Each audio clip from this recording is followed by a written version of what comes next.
just want a thumbs up. All right, we can let them in. Why don't we go through the beginning items of the docket? Huh? Don't you want to go through the first three? Oh, you want to? Don't want them here? You know, the seating of the members, all those things. Okay. Yeah, we can do that first. I was just going to jumble it in on the first one. Right. Okay. We're ready. Okay. Good evening, and welcome to the Zoning Board meeting of Wednesday, July 15, 2020. I'd like to have the swearing into the zoning officer, please, Counselor.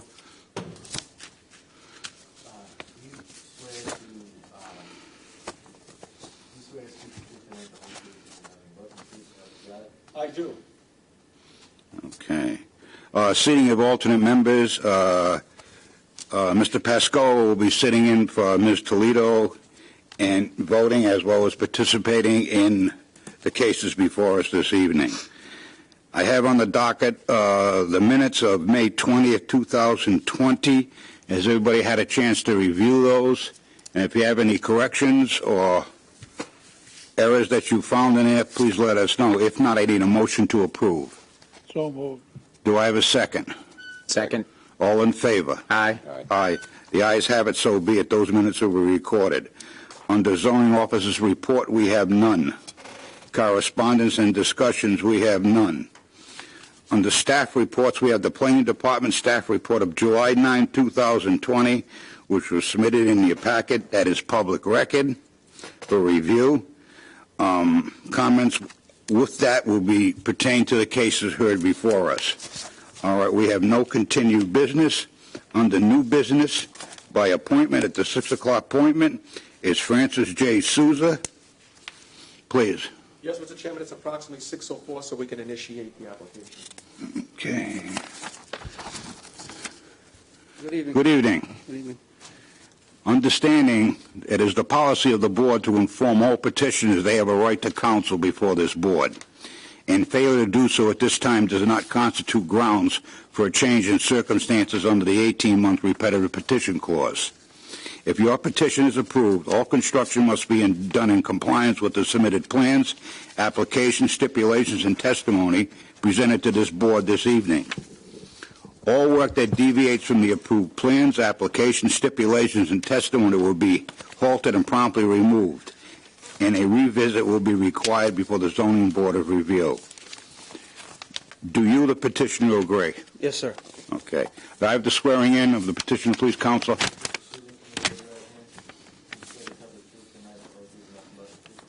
I do. My name is Francis James Souza. The address is 6 Park Square Avenue, Riverside, Rhode Island. Okay. And you're before us concerning, I guess, an issue with a shed. Yes, sir. Yeah. Did you want to make any type of explanation or statement before that, or do you want us just to start opening the questioning? I got a really good deal on the shed, and I messed up. I'm sorry. I understand I messed up, so that's why I'm here to try to straighten it out. Okay. All right. With that, Mr. Croak. You've got a odd-shaped lot, Yes, sir. and you've got another shed on the property line that is in the rear of the house. Now, that being said, weren't you aware or didn't you have the knowledge that you just couldn't put a shed where you put it? Well, it was an open area, and it was, like you said, the lot is an obtuse triangle. It was a wide open area. There was nowhere to put anything. I put a shed there because I have a dent company that I have a lot of tools, and the weight of the tools, I just can't carry all of them at once. So I was using it to store my tools when I wasn't using it, and it was convenient because it was right there near the driveway. Now, they had a special on that shed. It being the size it was, I saved myself like $2,500, and I thought it was a good deal at the time. But honestly, it's cost me more since then. Yeah, that's the problem. Yeah, I apologize. If you had only picked up the phone and called, you wouldn't be in this situation. Thank you. Yes, sir. Mr. Braga. I don't have any questions, Mr. Chairman. Mr. Pascoe, No questions, Chair. Mr. Bopalan. I mean, I do want to say a couple things that I am aligned with planning. I do think that it is a good-looking shed. The problem is I can't support it being so close up front in the public right-of-way in that area. So, unfortunately for me, I'm not in favor of keeping the shed at that location. So, but I understand. and you do. It's not an easy lot. I mean, you get a small lot, triangle shape. It's certainly very peculiar. I understand that. It's just the safety concerns that I have with having it up front. Are what's concerning to me. So, thank you. You all set, Mr. Bopalan? Yes. Yeah.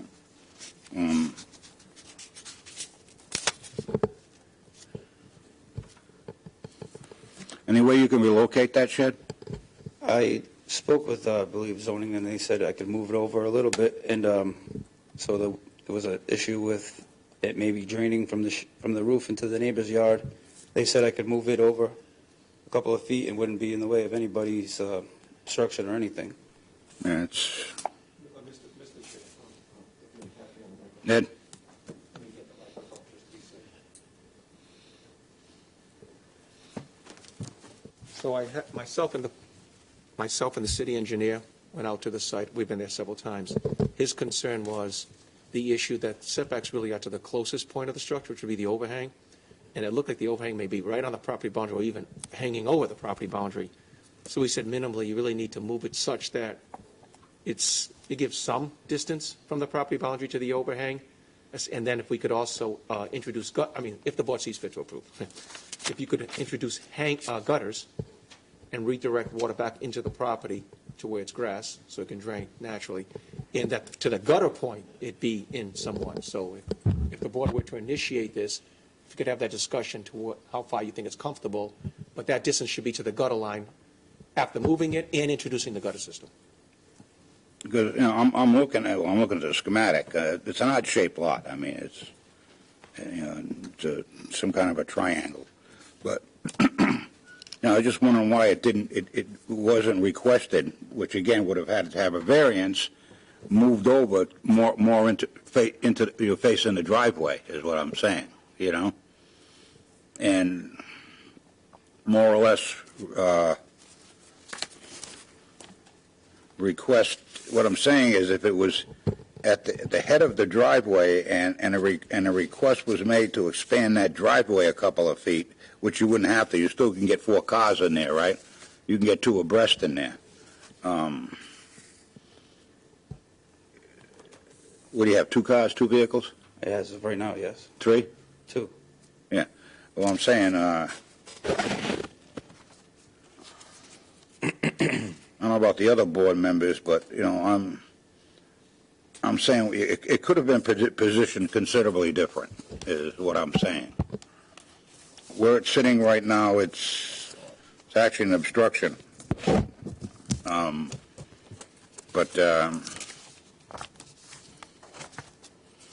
So we're saying that if this shed is relocated, moved over, okay, put gutters on it so we naturally force the water away from the abutting property, then it could be somewhat accessible or acceptable, I should say. Now, my other thing is, you never thought about removing one of the sheds in the backyard, or? Eventually, I was thinking about knocking one down because Because they look like they're kind of old. Yeah, one's in not the greatest shape. Yeah. Like I say, as it stands now, I'm going to agree with Mr. Bopalan. I'm uncomfortable with it. And I'll work with the board to move it to a satisfactory location, whatever you need. Yeah. If I have to get rid of it, I understand. now, Ed, would that require a new application if he shifts and adjusts this, if we were to, give him a Well, we know there's no way to correct the front yard setback deviation. Right. There just is enough depth between his front property boundary, given the uniqueness, and the residence. We also know there's no way to correct the placement of the shed between a street and the house. So it's that side yard, so it's up to the board to what quantity of relief you want to grant there. 5 feet is the minimum. But remember, whatever you grant them, we would like to see at least some appropriate distance established between the property boundary and the gutters once they go on, because they haven't been put on yet. And then redirect the drains back into the yard. Was the recommendation of the city engineer. No, what I'm questioning is to give him a continuance, to give us another plan. Oh, that's the board's discretion. You know, I'm just suggesting this. I'm trying to, If you're going to do that, I'd like to see that on the survey plan, right? please? Yeah. That would like to see that on the survey plan, correct? Yeah. Yeah, so what you're saying is, I'm just saying, in order to avoid going back and forth, because it gets expensive on the survey, yeah, and I know you got to be careful, Right. because you can't say, if you do this, we will approve. I Right. understand. no. But if you give some guidance as to, in other words, do you want to require a full setback compliance, saying we think the front yard and the placement between the public right of way may be reasonable, but the side yard isn't? Is there some inclination to grant some side yard relief? Otherwise, we're going to keep going back and forth. It's Right. So, okay, maybe we're, And Mr. Chairman, if I can just add, my concern is more on the front than it is on the side. I mean, I get it, you don't want to be hanging over your neighbors, but I mean, your other shed looks very close to the side. I wasn't even concerned with it necessarily, because I'm more concerned with the safety of the front personally. Yeah. Now maybe other people feel differently. I'm just You know, trying to offer so some we get sort of off a little bit. solution, Right, yeah, you yeah. know, for the future, let's Yeah. put it No, that I way. thought your proposal was a good idea. You know, Mr. Chairman, can I? Mr. Braga? Yep. Which shed, I just had a couple of questions, I'm sorry. Which shed, if you were going to eliminate one of the two in the back, which one would it be? Probably the larger of the two. The larger one? And you know your property better than anyone, the size of the shed, the one in question. If it was to be positioned, as Mr. Savory asked, in front of the driveway, oriented towards the driveway, what would it look like there? Like what do you think about it being placed there? I would eliminate some parking space, but The problem with that is if we face it off, it's going to come almost right on that property line again. You look at the picture. Yeah, it's true. You see it? Yeah. Yeah. Yeah, at this point, I just think, It was a thought, you know. I think if you really want to retain that shed, you might want a continuance now and then figure out what you want to do. Because I know you've spent some money on it, and it is a really nice shed. It looks nice. Yeah. I understand that. Believe me, I don't want to inconvenience anybody at all. Believe me, and I apologize for this. It's more of a safety issue for me as well as Yeah. Mr. Boplan. It just doesn't belong there where it is as cars are going around. I was there today actually, as cars are going around. It's out of place, and I get it. You have hardship. You have a triangle lot. There's hardship here, and this is a pretty good board. I think I can't speak for everybody else, but I think we do a good job, and I think we're very accommodating. And if you were to eliminate that big shed in the back, now you don't need a variance for your coverage more than likely, I would imagine, because it's such a small variance that you're seeking anyway. You'd have to do the math, but it would be even smaller at worst case scenario. It's even smaller. And then, then now all we're talking about is a side yard setback and respecting your neighbors and respecting the safety of the drivers that are in your neighborhood, really. So you might want to ask for a continuance. That's entirely up to you. Just so you If we can. could do that, I appreciate it. We can work. Yeah, I would, I'd be looking, at moving that bigger shed out of there because I'm looking at the survey plan, and if you faced it off the front of the driveway, you're going to have issues with that bulkhead. You're going to have issues with the side of the house and the driveway. Again, it's kind of a funny lot, That's the biggest issue. I think his idea of pushing it back, and maybe if you really needed the parking spaces, expanding the driveway. No one's going to say anything about expanding the driveway because it's not impeding anybody's view when you're turning. You know what I mean?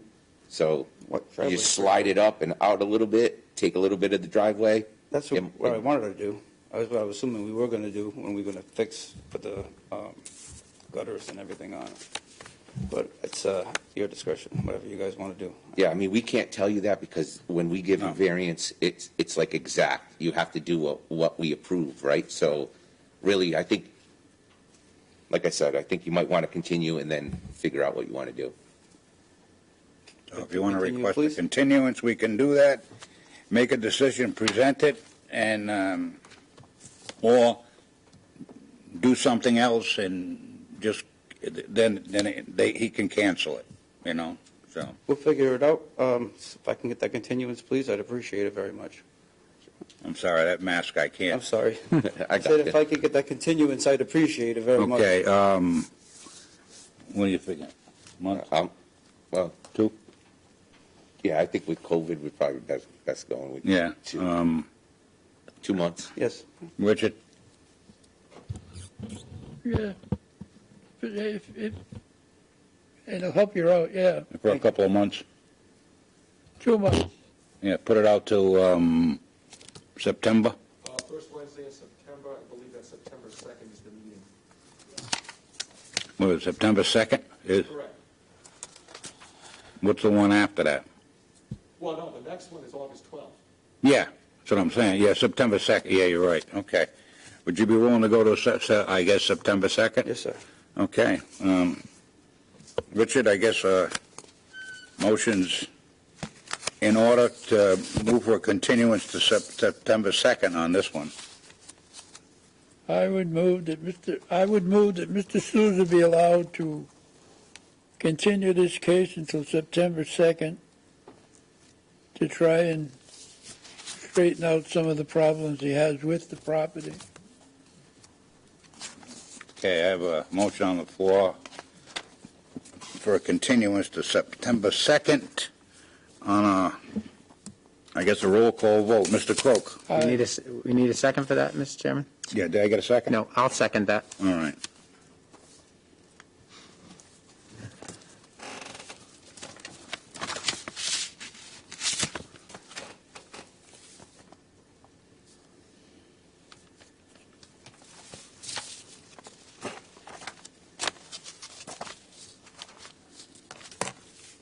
Mention. Okay, I have a motion on the floor by Mr. Croak to continue this case to September 2nd, 2020. All right, with a second by Mr. Beaupont on a roll call vote. Mr. Croak. I vote aye. Mr. Braga. Aye. Mr. Pascola. Aye. Mr. Beaupont. I vote aye. I'll vote aye as well. We'll see you on September 2nd, or we won't see you. We don't know yet till you decide what you want to do. Thank you for very your much, time. folks. Have a good evening. Yeah, thanks, you too. Thank you. Well, where are we?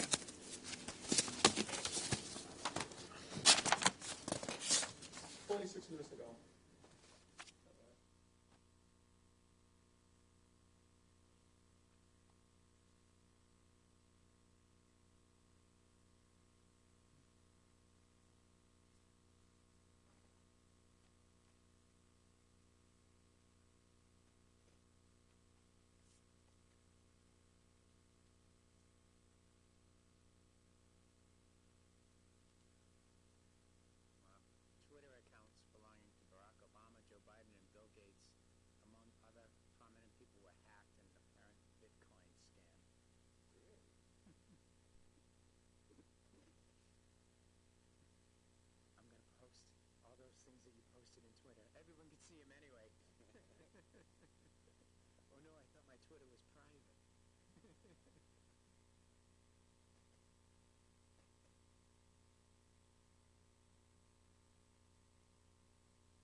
So Monday night, I get a little force. What's he doing? What is he, stupid? I can't believe he's building that. Come on, man. We're all going to get our turn. It doesn't really matter.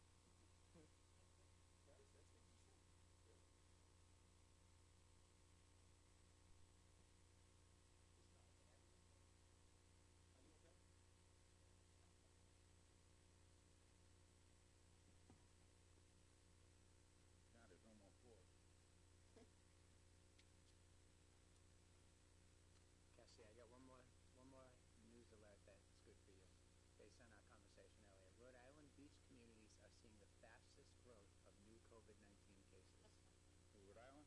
Yes, the beach communities, yeah. Which makes sense. We were talking about it earlier. She was saying how packed the beach was.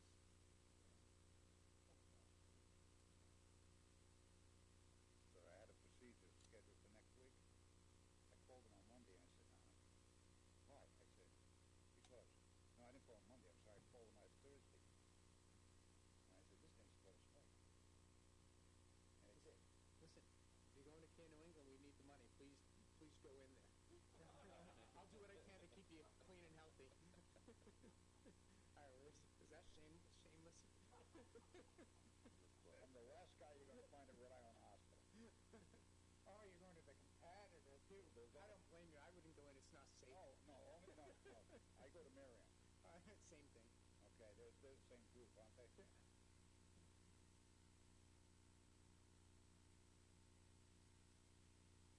Oh, they're near those places. In fact, my wife had one next week. She canceled. But I told her 2 weeks ago, I said, I'm getting nervous with this thing because Florida and all them opened up before us. And I said, it took about 2 weeks. I said, we're about 2 weeks behind them before we start blowing open again. Sure enough, here it comes. Have you had a telehealth visit yet with your doctor? A telehealth? Using FaceTime? Yeah, I pay a guy $120 to ask him, how do you feel? Oh, I feel it's good, cheaper. Doc. It's cheaper. It's like $59 at Care New England. You know? Yeah. I said, geez, I feel really great. He says, how you doing with the meds? You need any new prescriptions? I said, no, I'm good. So then we end up talking about Gino and Trump and Biden, you know, and I got to pay for this. I'm on my little screen paying the doctor to have a vanilla conversation. Nobody comes in to take my blood pressure, my temperature. Listen, wait a minute. Unbutton your shirt. We got to do a Mr. cardiac Chairman, rate. I don't get that. You were a consultant for many $160 years. bucks. See the video? Right. You do the same thing in the consulting world. It's just business people you're pulling the wool over their eyes. Yeah, well. Now when doctors are doing it to you, you're like, whoa. Hey, yeah. Gene, wait, this is a billable hour that you and I are chatting, Gene, right? Mike, they used to pay me to drive to the nuke plant. Yeah. Go through all the whatever security, get in there, look at maybe 6 to 8 circulating valves, all right, for the coolant on the reactor. Now, I didn't know. I went up to the panel. I never even went to the where it is. I look at the panel. Oh, that's nice. Okay, fine. It took me about 5 minutes for the certification. And an hour to get in and out of the place. 4 hours or 6 hours to drive there. Sometimes a hotel overnight. And my company's banging them at $8,000 a day. Say, excuse me? Yeah, exactly. I get paid for that. That's right. That's where physicians learn this thing. All I do is look at, all the parameters are right. Okay, that's good. Valves, they cycle them. Yeah. And it's nice to get by. Yeah. Also, the NRC says you got to do that twice a year. Now, I was just on that valve. There's other equipment in there that people are doing the same thing. That's great. Probably cost $100,000 just to look at the recycling, the coolant on a reactor twice a year. Well, $200,000, $300,000 must have paid. It's a big gig. Yeah.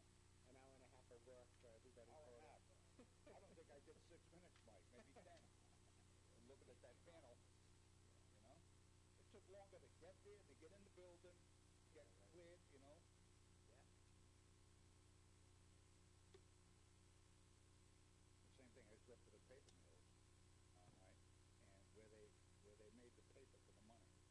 have duplicate buildings. They have one that's in a fortress, and then on the other side, they're exactly the same. Everything in there is exactly the same. All right?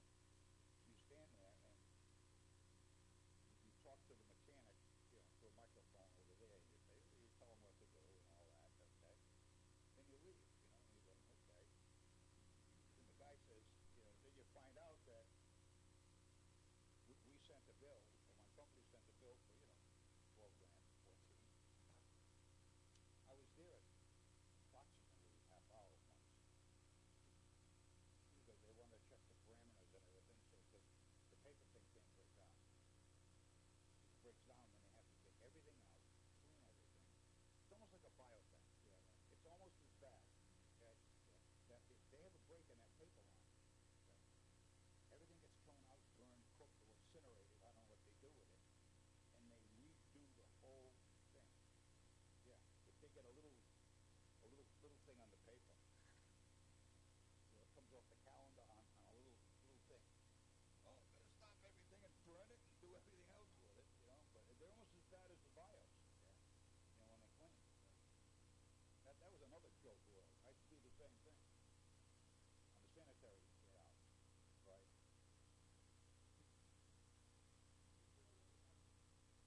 So next time your physicians goes, yeah, nice talking to you, Gene. That was, you know, the problem is you can't work in that industry, like the nuclear, as a consultant. You have to go through a firm. Because all the paper. Exactly. You know? What a gig that was. I had the license. That's the only reason they had me go there, was I was certified by the NRC. There's no public participation. But if we do, I'll go outside and scrutinize too before we do it. Okay, what do we got here? Okay. I'm going to do this one first. Good evening. Who's the petitioner? I'm right up Okay. here. Are you folks all family? No. If not, I need to have you sit separately somewhere. All stagnated, please. Give me 6 feet if you could. I'd really appreciate it. We're on TV. I don't know how many reporters are watching. Okay? And I don't want to be on CNN or Fox. None of us do. But who's the petitioner? You are, sir? I'm here on behalf of the compost. My name is Eric Borelli. Who's William Campos? Oh, wait, we got to swear him in. I need you up there. Whoever's going to be sworn in. And who is... You're really challenging me, aren't you? I need you there. Thank you. Thank you. Okay. Anyway, welcome to the zoning board of the meeting, zoning board meeting of July 15, 2020.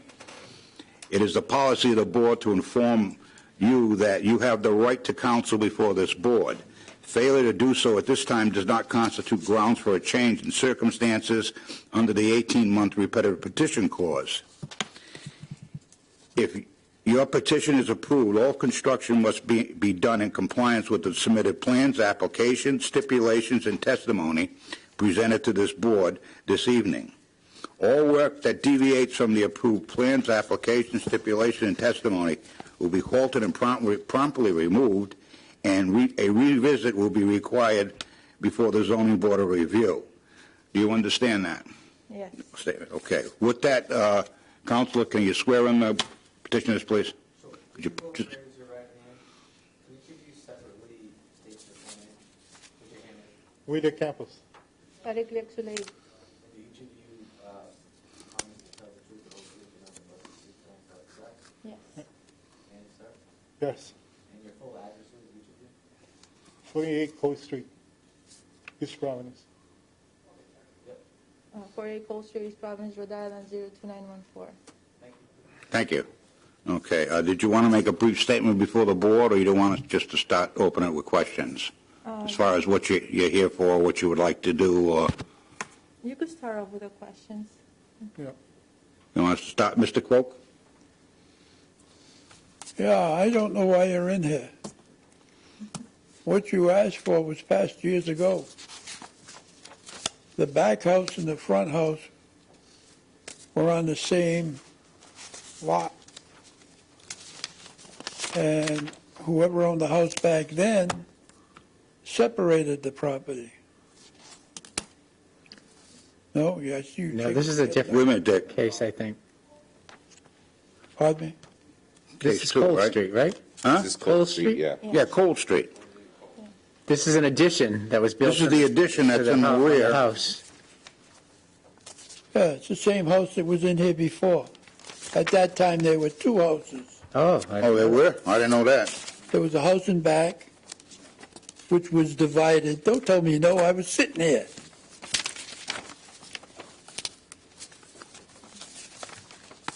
And there was a house in front, right? On Cole. Both houses are the same color. No, they're not. I live at 50 Cole Street, right next door to them. Yeah? I've lived there since 1991. That property's been just that one piece of property with a shed in the back since I bought it. That property, first people that... Sir, I need to get you sworn in, number one. Okay. And number two, if you're going to speak, you're going to have to step back and you'll have to come in. Okay? So could you please get sworn in for me? Stand up. That solicitor will... Please, thank you. Please raise your right hand. What's your name, sir? Walter Ensign? Mr. Henson, do you swear to tell the truth and the truth and nothing but the truth, you got? Yes, I do. Thank you. Does this gentleman intend to be a witness as well? I'm here to do more speaking for the compost. Yes. All right, can you swear him in, please? That way we're done with that. Please state your full name, sir. Eric Borelli?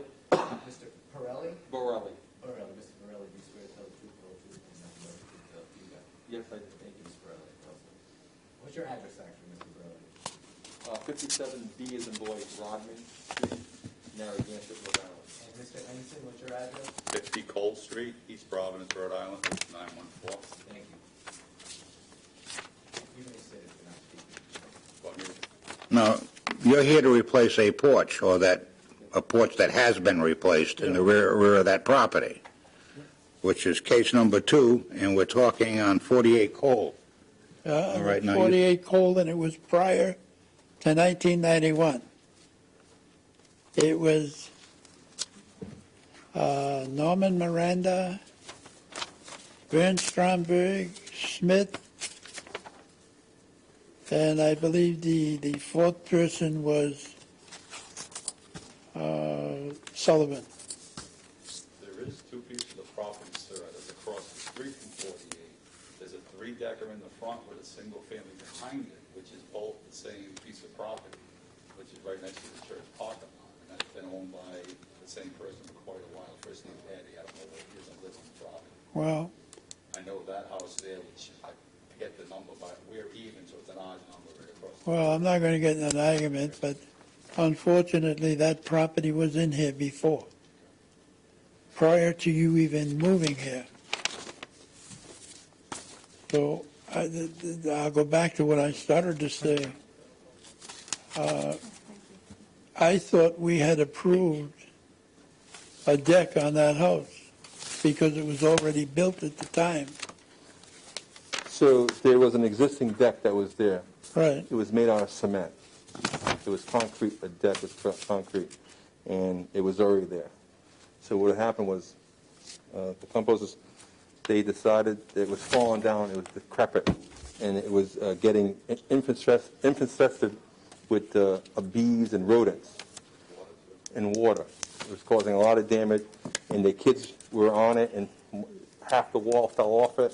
One of the kids got bruised, so they decided to knock and demo the deck. And they, at that point, they wanted to rebuild it. And they actually built it 1 foot away from the property line because it was X closer to the property line, and they moved it to Y 1 foot less to the property line. And they came up with the deck for safety reasons for the family because it was unusable. It was non-usable at all. So they did this thinking that they were able to do that because the existing deck was there already. And that's why we're here. That's the reason you're here. Excuse me? Because you extended it, that's the reason. We you're here. extended the deck, thinking that if we went a foot in, we could go a couple feet out that way. So we made the restrictions better on the side, but we came out this way because we didn't realize that the shed had impervious coverage calculations to it too. Yeah. So now we're here for to get the shed approved. I mean the deck approved. I'm sorry. And the shed. In the shed. Out of precaution, he said, the shed was already pre-existing there, and we haven't done anything, I need you up here so that we can pick it up over there and on the recorder. But I'm once so you sorry. add to it, you got to take sorry, I up didn't away. know. The shed was already pre-existent, but when I came to do the application with Mr. Ed Pimentel, he said, just out of precaution, let's just add the shed in there, but we haven't touched it. It's the way it was. Yeah, I don't equate the shed to being an issue that they introduced, but it contributes to the problem, albeit done by the previous owner, but I think this is the time to clean it up.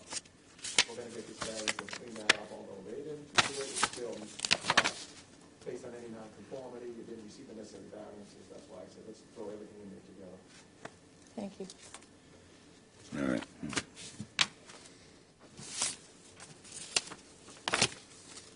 So the reason you're here is the shed has been, the deck has been expanded again.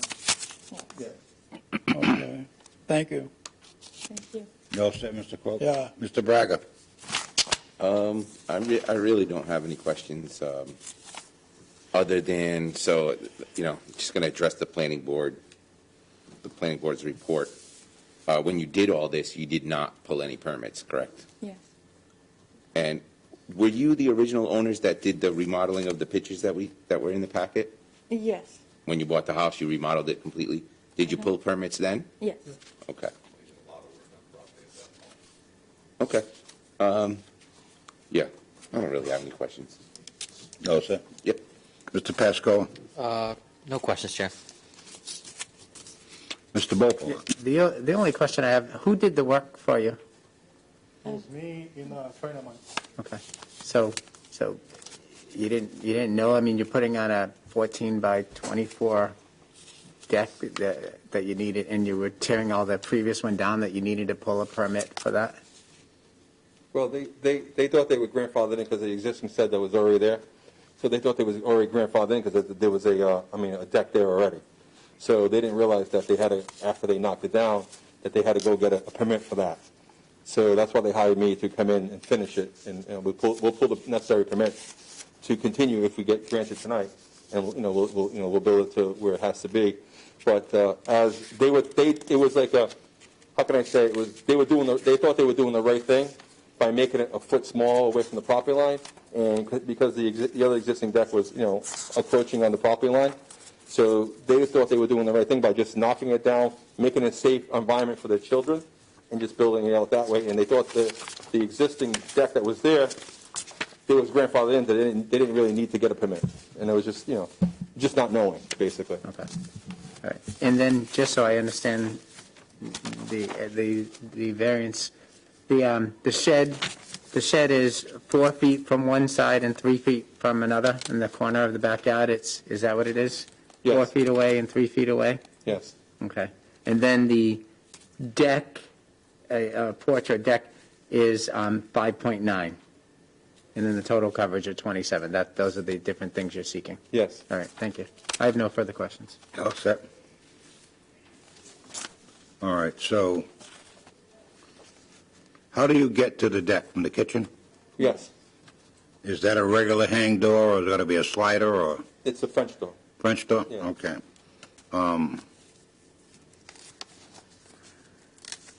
The deck itself is covered. Yes. Now, the next plan is to finish the deck, am I correct? Yes. Okay. Are you going to put windows in this deck? No. Okay. It's going to be a deck. Give me a deck.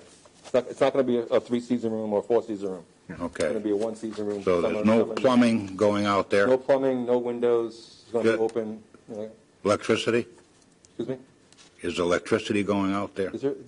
Probably a plug on the deck, probably. Need a I think light. it's an existing plug on the wall that's there already from the old deck. Oh, okay. No, I'm just There was an curious. outside plug, and Yeah. And outside light on the existing All right, house so over what you're there. saying is this porch will remain open Yes, year-round? yes. No intentions of closing it in, making it a family room, or Nope.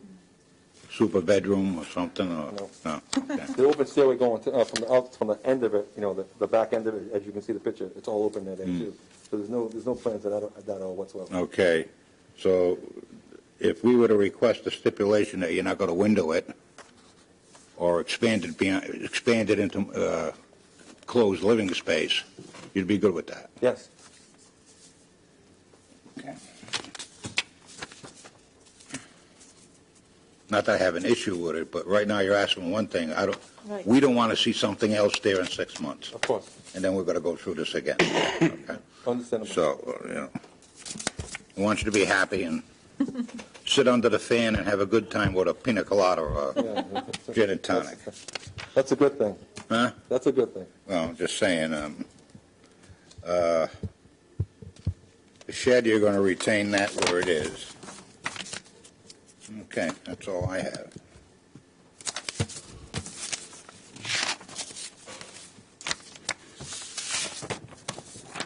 Now, there's a crawl space under there right now, right? Under the deck. Under the deck, no, There's nothing there, right? There's nothing there, just, All right, it's I'll just, make sure. yeah, there's no crawl space, nothing, no. Okay, with that, any further questions from this board?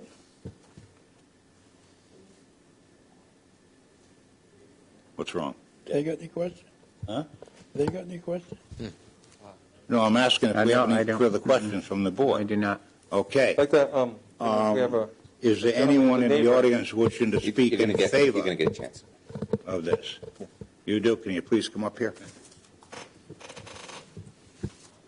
Just want to say, what these people did to this piece of property is fantastic, because this house was vacant for numerous years. The last people that had it, unfortunately, had some problems. The bank took it over. The grass was up to your chest height. This house was in a lot worse shape when they bought it than they thought, but they still stuck with it. They fixed it up. The house is gorgeous for the neighborhood. And then when they started having the water leakage in the back, and they had to fix this problem, I think the place looks great, and I think it should be approved. Now, you abut them? I'm right on the side of them. Okay. I'm What's 50 old, they're 48. What's your address so I can just record it? 5050, number 50. Oh, excuse me. Okay, thank you. Thank you. Is there anyone wishing to speak against them? Ed, can you check?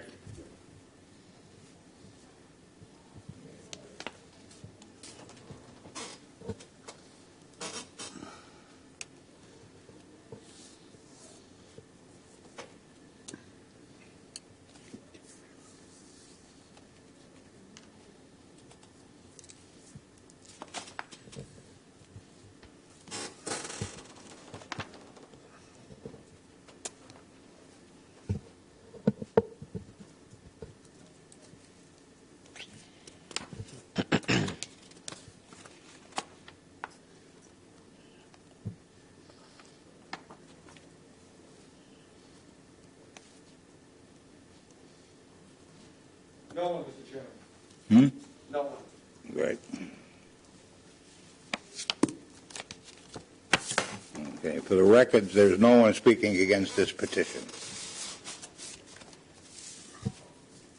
Okay, with that, it's a dimensional variance. A motion is in order. Based on all the evidence presented to the zoning board of review, the personal knowledge of the members of the board of the land and the area of the city of East Providence, the zoning board of review hereby finds that the hardship from which the applicant seeks relief is due to the unique character of the subject land and not the general character of the surrounding area. That the hardship is not the result of any prior action of the applicant. That the granting of this requested dimensional variance will not alter the general character of the surrounding area or impair the intent of the city's comprehensive plan. That the relief to be granted is the least relief necessary. that the applicant would suffer a hardship to a standard of more than a mere inconvenience unless this dimensional variance is granted. I move that the dimensional variance be granted, subject to the petitioner obtaining all necessary permits. And there was a stipulation. A stipulation, no expansion of living space. No expansion of living space, no windows in the addition. And I guess I should enter into there. It's going to be open at the end, I take it? Yes. Okay, fine. That the building will remain open. By the way, I've been here since 1920. Okay. On the board. On the board, yes. I have a motion on the floor by Mr. Croak with the stipulations that there be no expansion of the deck to become living space, and that the open areas will remain open, no windows. Does the petitioner agree to the motion and all conditions that just stipulated, understanding that strict compliance means that any deviation will necessitate revisiting the zoning board of review? A revisit can be requested by either the zoning officer or any member of the zoning board of review. Do you agree with that? Yes. Do I have a second? Second. I have a second by Mr. Beaupont.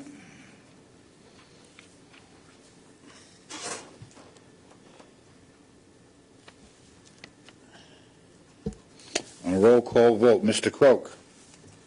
I'm going to vote aye. I think it's a reasonable endeavor, but I still think that this was approved years ago prior to the last owner. And for that reason, I vote aye. Thank you. Mr. Braga. Thank you, Mr. Chairman. Yeah, I believe the hardship is due to the age of the house. I mean, the setback, really, we're only discussing, I don't find the shed to be anything, like you said, it previously existed, and it's a 3-foot and 4-foot setback, which is pretty common in that area. So really, we're just talking about the coverage and the extension of the side yard setback, which, as testified to, was actually reduced a bit, going. So it's a 2% coverage variance, and I do believe that the size is a good size. The size of the deck is a good size for what they're trying to do. So it is the unique character of the land. So therefore, I vote aye. Thank you. Mr. Pascal. I will vote aye as well. Mr. Beaupont. Yes, I believe there's some hardship due to the fact that the house was built in 1750, and the location as the house sits on the property. The deck as built does not appear to alter any of the general characteristics of the surrounding area. It looks like a nice, well-built deck, as when it gets finished. The shed location to me, as Mr. Braga said, is very minimum. And the exceeding of the coverage by a couple of percent is minimum as well, and therefore I'm going to vote aye. I also just wanted to say that I do appreciate the neighbor pitching in and in making the time to come here tonight, and give such kind remarks about all the good work you guys are doing too. So I do think that's great. Thank you, and I vote aye. Thank you. I'm going to vote aye based on the testimony before this board and the evidence presented. I find the house a great improvement to the neighborhood. You've got a great neighbor. We need more people like you in this city, believe me. But did George ever sleep at this house? Washington? I mean, it's that old. Mr. Croak built it. I'm going to vote aye. And your request for your dimensional variance passes 5-0. Good luck, and thank you for your time and your patience through the pandemic. Thank you, guys. Have a great night. Good luck. Yep.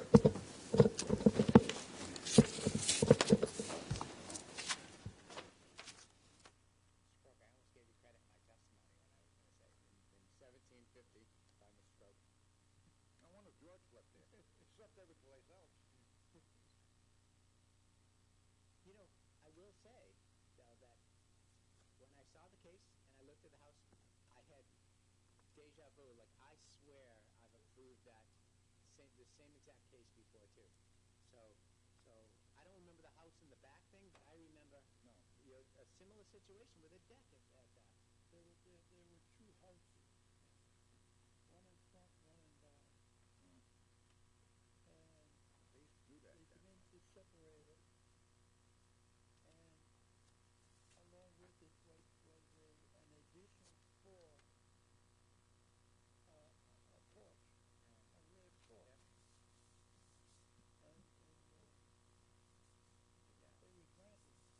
Now, That's why I was surprised to see it when I saw it. and planning didn't call out anything about it, but and again, I might be thinking of a different property. I had the same, I had deja vu, like. I looked on the thing, but normally they say if there was an Yeah, addition, right, but if there was nothing, yeah, or if there was something. Oh, wait a minute. The 7 o'clock meeting, Ed.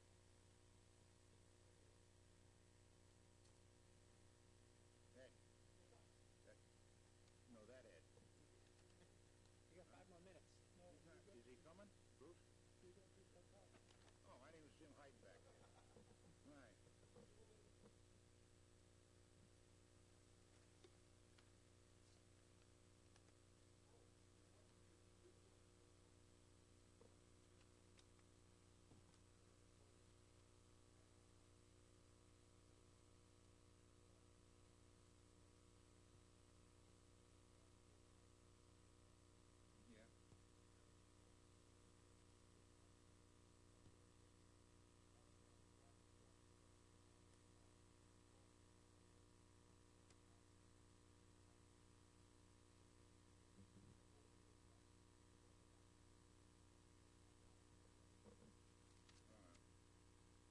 That's here somewhere.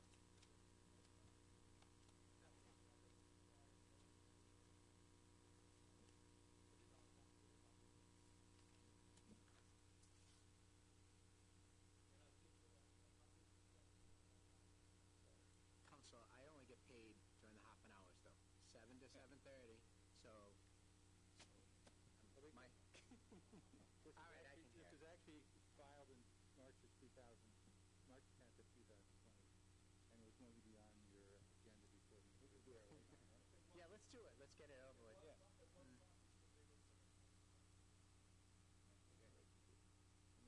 Let's do this. Continuing with the docket. All right. 25 Circle Drive. Counselor. Good evening, Mr. Chairman. For the record, Attorney Bruce Cox here on behalf of the applicant, 25 Circle Drive. This matter was scheduled to be on your March agenda. Unfortunately, because of COVID, that agenda all got bounced. And so obviously we're past the time that would have normally been allotted for it, having been April. The letter requests a 6-month extension to the October 24th. It's actually October 245, a typo on my part, I'm sorry.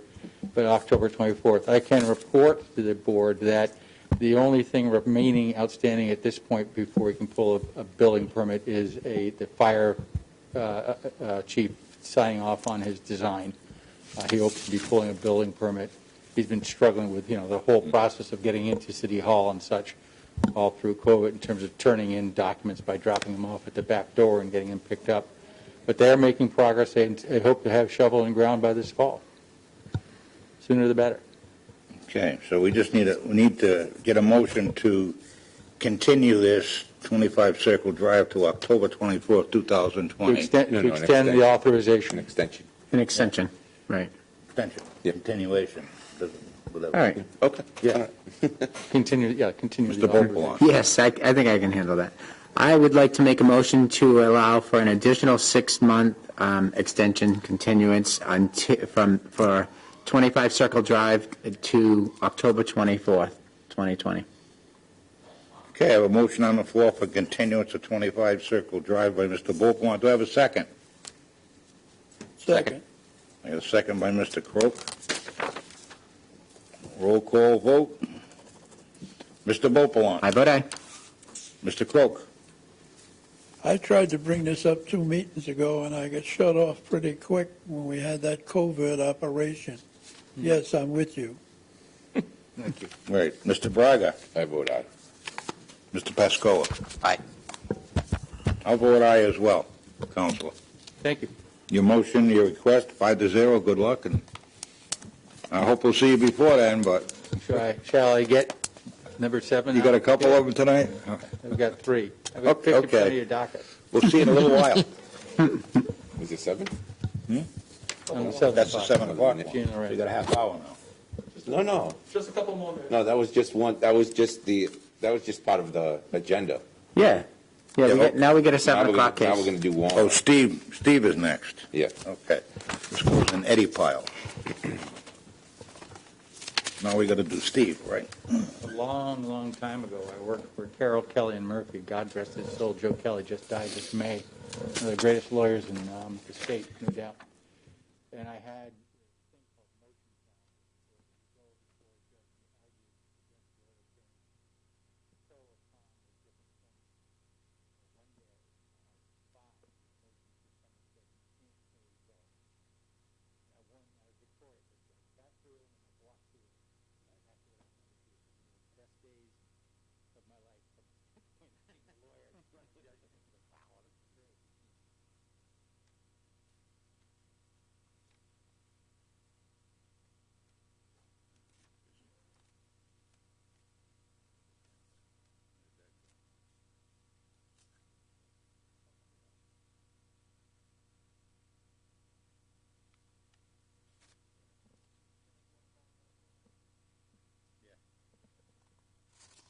Mrs. Wilmot, right?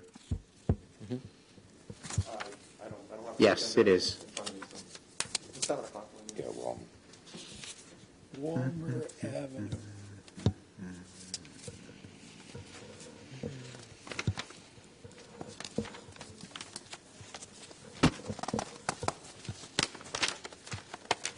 This is 3B Gary.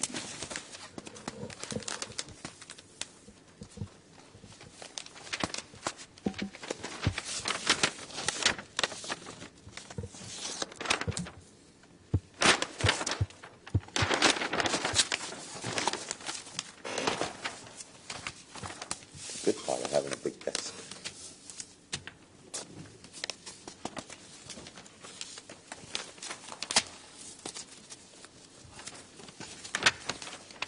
The docket.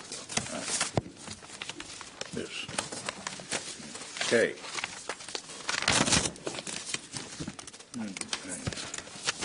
Welcome. You're the petitioner? Yeah, okay. Welcome to the zoning board meeting of July 15, 2020. It is the policy of the board to inform all petitioners they have a right to counsel before this board. Failure to do so at this time does not constitute grounds for change in circumstances under the 18-month repetitive petition clause. If your petition is approved, all construction must be done in compliance with the submitted plans, application, stipulation, and testimony presented to this board this evening. All work that deviates from the approved plans, applications, stipulations, and testimony will be halted and promptly removed, and a revisit will be required before the zoning board of review. You understand that? Yes, sir. Okay. All right. The case is Stephen G. Lorenzo, I guess, seeking permission for 102 Walmart subdivision. Counselor, can you swear the witnesses in, please? Sir. Or the petitioners? Stephen J. Lorenzo Jr. I do. 102 Walmer Avenue, East Providence, Rhode Island.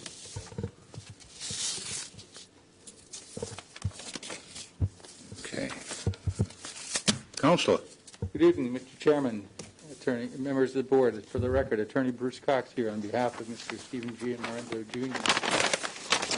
Mr. Lorenzo owns the property at 102 Walmer Avenue where he lives, and adjacent to it is a conforming 100-foot lot. Unfortunately, because of the proximity of his existing house to the boundary line, that existing parallel lot is merged into his existing lot. What has been proposed and has been approved by the planning department as an administrative subdivision is the simple shifting of the east boundary line to the east to make the two lots conforming in terms of the area, in terms of the neighborhood. and to make his personal lot, where his house is, conforming in terms of dimensional setback. So moving the east boundary approximately 12 and a half feet to the east, that will make both lots have 87.5 feet of frontage. The one where the house is and where the undeveloped property is. Now that it requires a minor bit of relief, dimensional relief, because you're supposed to have 100 feet. But the house, the lot that is immediately to the west of this is a 75-foot lot. And the three lots directly across the street are 75-foot lots. So that it's not like this is without standard in the area. The design of the proposed concept house that's there will have the garage for that, the accessory structure, on its west side. In other words, the same side as Mr. Gianlorenzo's house is, so that it will not impose upon the neighbor to the east. That is the least bit of, it's just an accommodation. Without this relief, he could come back before this board, without doing the exercise of a subdivision, he could come back before the board and say simply, I can't build on this lot without relief. He's doing it better now. He's making it conform to the neighborhood more, getting his dimensional situation more precisely set out, and not just coming with one minor relief. He's taking the extra step for the subdivision process. So depriving him of this relief is literally depriving him of a buildable lot, and that is substantially more than a mere inconvenience, which is standard for a dimensional relief.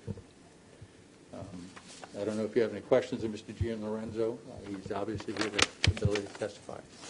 Thank you. Mr. Pascal? I have no issues or questions, Chair. Mr. Vopolan? No, my only question is, do you occupy 102 at this point? I do. You do. Okay, thank you. Thank you. You all set? Mr. Croak?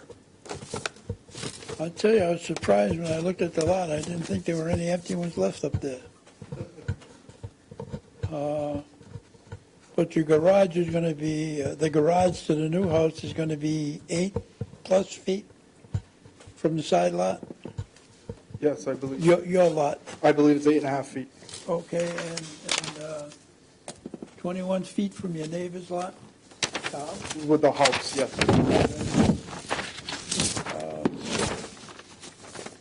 I did notice when I looked at it, the lot was very much similar to the other lots on the street. But it's a nice looking lot, well kept lot.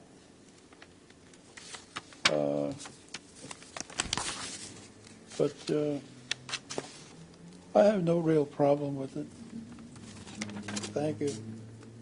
You're welcome. Mr. Braga?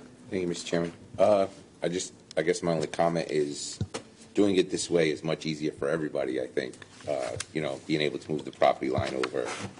Again, I think the only issue you would have ran into is if every other house around you had 100, a width of 100 feet, but that's not even the majority of houses around you don't have 100 feet. So, I don't see a problem at all. I have no further questions. All set? Yeah, I have no concerns with it. To me, it's a pretty easy subdivision. That land swoops down, huh? Yes. Yeah. What type of house you got to put in there? I'm planning on a walkout, colonial with a walkout basement. Yeah, all right. Yeah, I was going to say, get a nice walkout on that Yeah. one. Yeah, the way it goes, But no, I have no concerns. I'm good. That looks good, Steve. That's the one. For sale. The what? It's for sale. This one's sold. Yeah. This was up at Rumford. Oh, that's This- Rumford? Yeah, but this That is was a nice similar one, too. house he's going to be building. Yeah. Thank you.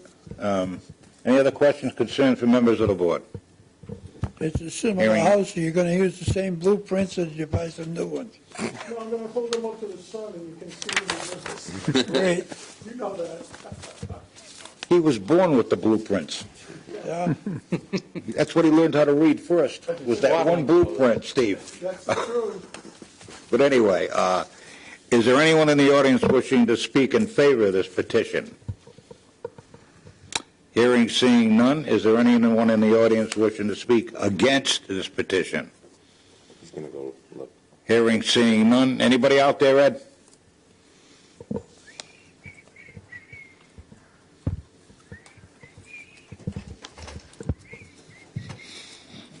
there's a time on this one, huh?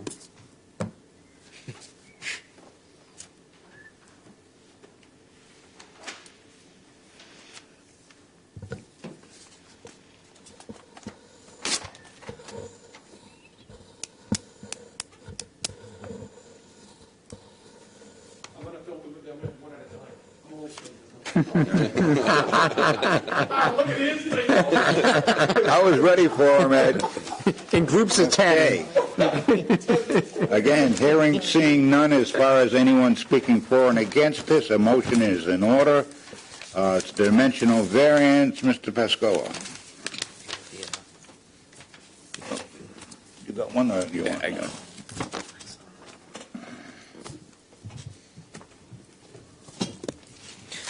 Based on all the evidence presented to the Zoning Board of Review and personal knowledge of the members of the Board of the land and the area of the City of East Providence, the Zoning Board of Review hereby finds, 1, that the hardship from which the applicant seeks relief is due to the unique character of the subject land and not to the general character of the surrounding area.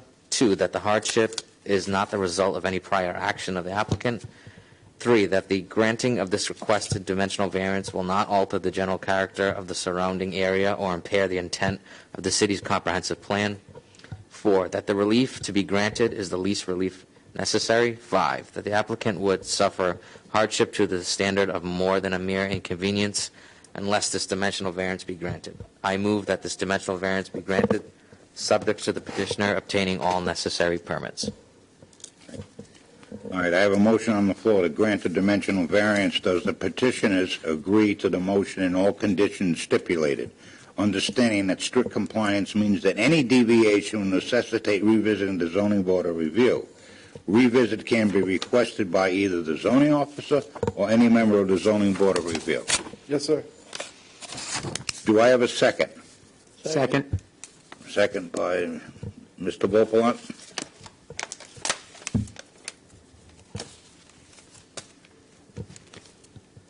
And Mr. Croak. Roll call vote. Mr. Pascoa. I will vote aye. Mr. Beaupont. Yes, I think that certainly that as Mr. Braga pointed out, there are several lots in the area that are even a little bit smaller, smaller frontage than that. So I don't think that it'll have any impact on the general character of the surrounding area. And the variance appears very minor to me, just being 87 feet to the 100. So therefore, I'm going to vote aye. Mr. Croak. I'm going to vote aye. The proposal is in line with the rest of the neighborhood, similar in many ways. And so for that reason, I'll vote aye. No set? Yep. Mr. Braga? Thank you, Mr. Chairman. I'm going to vote aye as well. I believe that it's actually an addition to the neighborhood, and this was the easiest way possible to do it, and the variance is very, very small, so therefore I vote aye. Thank you. I'm going to vote aye as well. It's a minor subdivision. I think it's conducive to the neighborhood, and I think it'll fit well. With that, your request, your dimensional variance passes 5-0. Good luck, and thank you. I would like to thank the zoning board. Thank you very much. Thank you. Good luck. Do me a favor. Take your father home. Can I just make one comment? If I could, and this doesn't have to be. All right, let's go off the record. I'm going to call for a recess. Okay. Got it. Okay. I appreciate what you do. My dad and my uncle built these 5 houses in 1964. The original owner passed away, then the wife passed away, and the property came for sale last June. And my son told me he's going to look at it. I said, oh, I was only a little kid when I built those houses in 64. And I said, it's a nice lot next door. And he bought it. And it's kind of like the third generation. So, like I said, my father built a 5 in the 64, and that's when I used to play in Kent Field, and I built across the Kent Field. So, thank you. you. Thanks for Hey, the help. go easy, huh? Thank you. Yep.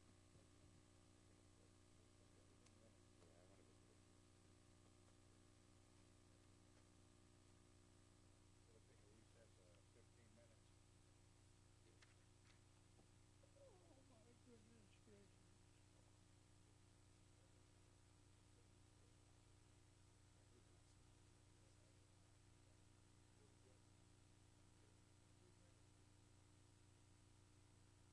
gracious.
We can let him in. Let him in. It's gonna be Bruce has this one, tonight's too. the Mr. Cox show.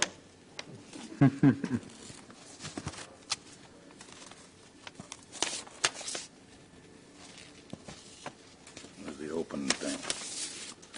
All right.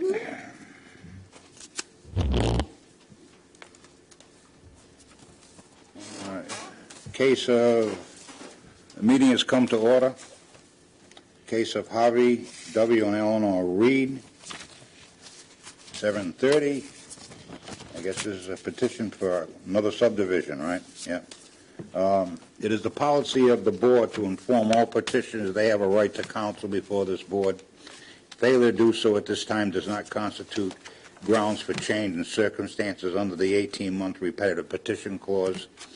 If your petition is approved, all construction must be done in compliance with the submitted plans, applications, stipulations, and testimony presented to this board this evening. All work that deviates from the approved plans, application, stipulation, and testimony will be halted and promptly removed, and a revisit will be required before the zoning board of review. You understand that? Yes. Okay. Counselor, can you swear on the petitioner, please? Bruce Carlisle. I do. 11 Elbow Street, Bristol, Rhode Island. Caromile. Counselor. Good evening, Mr. Chairman, members of the board. For the record, I'm Attorney Bruce Cox here on behalf of the petitioner, Mr. Caromile of BAC Construction. This is an interesting matter. The two lots in question, that which has the Harvey residence on it and the one Mr. Caromile has acquired, are actually both fully conforming dimensional lots. The problem that occurred was the merger ordinance of East Providence merged the undeveloped lot into the developed lot because of the lack of adequate dimensional setback from the developed lot, the Harvey residence. So there is a need in order to make title good on this property to have this subdivision, get this zoning relief from this board. The existing house was built in 1914, predating all zoning regulations, obviously. But because of the positioning of the pre-existing house, there's dimensional release required. Otherwise, it is all fully compliant. The undeveloped lot will be developed in a fully compliant manner in accordance with the plan submitted with the application. The Harveys have been clients of mine for about 20 years. Mr. Harvey's available by phone, but he said, I'm not going anywhere. My house isn't going to go anywhere. I'm not going to make any changes there. There's very much senior citizens in their 70s. So all the relief that is requested is literally on a pre-existing house, not moving anywhere at all. No development will be done on that site, and that's obviously a condition. Clearly, they can't go more, you can't go closer to the boundary line in common with the undeveloped lot. So this is actually should be a very simple decision, because absent the relief given, he loses a fully developable lot, compliant lot, 100 with the zone. 50 feet wide, 100 feet deep, 5,000 square feet. All set. Okay. Mr. Croak. The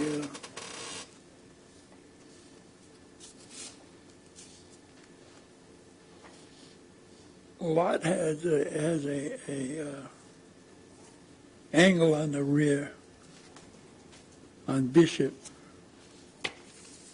which would constitute a problem when the lot was plotted years ago. Right now in that lot, is there a garden? I mean, you're talking about the Harvey application on corner of 4th and Juniper? Oh, wait a minute, 4th and Juniper, I'm sorry, I got the wrong one. 4th and Juniper. Your problem existed from years ago, I would say in the 1950s, when George Lamb proposed joining lots for tax purposes.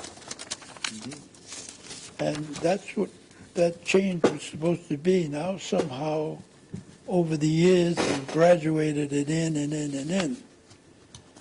The problem I have with the piece of land, the lot you're talking about now, is for months there's been a for sale sign on it, and it's hanging on the fence. And that disturbs me very much. It is understandable that it was a mistake in terms of the transference of it. A mistake made by an attorney not familiar with the Providence zoning regulations. Yeah, but that would be to the detriment of Mr. Harvey and his wife. On top of that, it makes you, when you see that, it gives you the only reason that they're doing or separating the lot is for a financial gain. And a financial gain is not a criteria to a hardship. Thank you. Mr. Braga. Thank you, Mr. Chairman.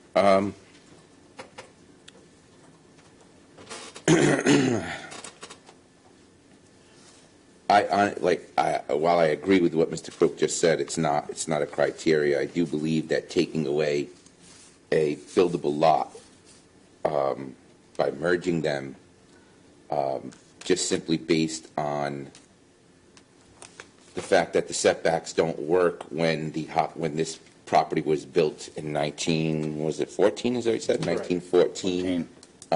So it was built on two lots. I mean, it was built on its lot with the other lot already existing, put there in the orientation that's in front of us, that already exists, and then the city merged them for whatever reason, it doesn't matter.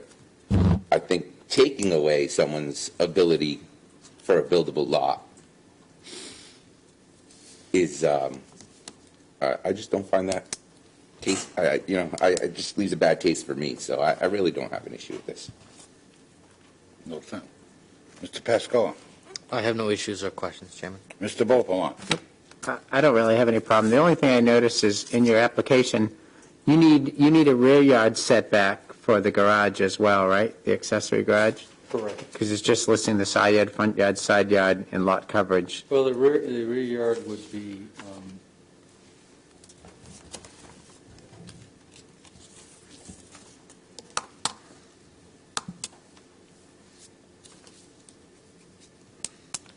the side yard, it's actually two side yards. It was the garage is either a rear yard or a side yard. It's in both orientations. It would be a side yard from off of 4th Street where the driveway comes off of, or it would be the rear yard off of Juniper Street. Okay, so you just called it a side yard times Correct. 2. That's why that is. All right, thank you for clarifying that. The situation is there's some pre-existing conditions associated with the existing home and garage that are not exacerbated by the effects of unmerging. So the elements that they need relief from, if they're successful to unmerge, would only be those. Okay. Right, that's under the merger provision. In this case, it would be the side accessory setback associated with the garage, and then the side setback associated with the principal residence. Okay. All right. There may be other conditions. Yeah. That they're not being affected in any way by the unmerging. That's why they don't need relief from it. Yeah, makes sense. Okay. I have no questions, though. Thank you. All set? Mhm. All right,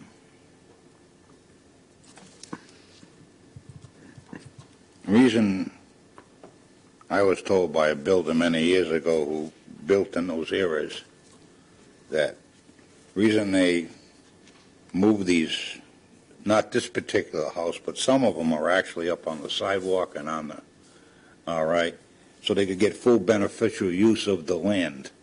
Because they all had gardens, they all had chickens, and they had a goat and whatever. A lot of them bought accessory lots to expand their gardens, chickens and goats and whatever. Or they bought it because their daughter or a child would build there. As we progressed in the world, things changed. A thing called zoning came in, and that changed a lot of things. But when they merged the lots, they also didn't ask some of these people if they could do that. They just arbitrarily did it on their own. So there was no choice here either. And I think that's the main hardship, that, you know, we were under a different set of rules then, and, you know, it was a different set of circumstances. So, I mean, I've seen some come in here in my years sitting here that it's a little ridiculous, what they call the extra or the subdivision they're trying to do. But that got stopped pretty quick. But this is, I think, very minor in my opinion. So I have no concerns whatsoever with this at this point, other than, you know, it's a matter of time before it happens in other areas in the city. So, but I'm good with it. Let's see. Any further questions, concerns from members of this board? Hearing none. Is there anyone wishing to speak in favor of this petition or against? Can you check the lobby, Ed, please?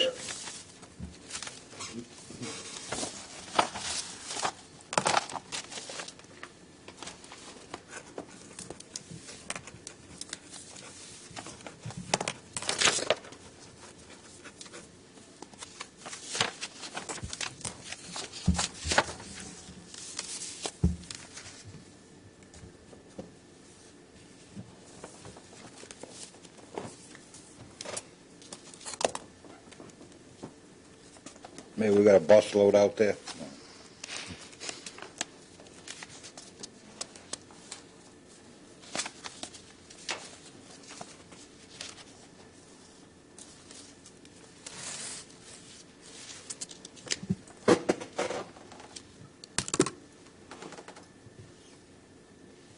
No one present. Nobody? Okay, hearing, seeing none. It's a dimensional variance, and a motion is in order. Please, Mr. Croak.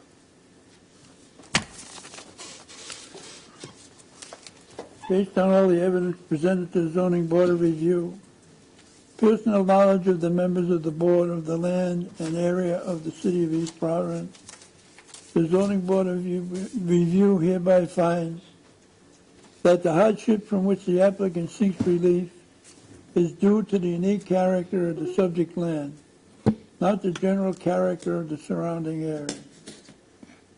That the hardship is not the result of any prior action of the applicant. That the granting of this requested dimensional variance will not alter the general character of the surrounding area or impair the intent of the city's comprehensive plan. That the relief to be granted is the least relief necessary.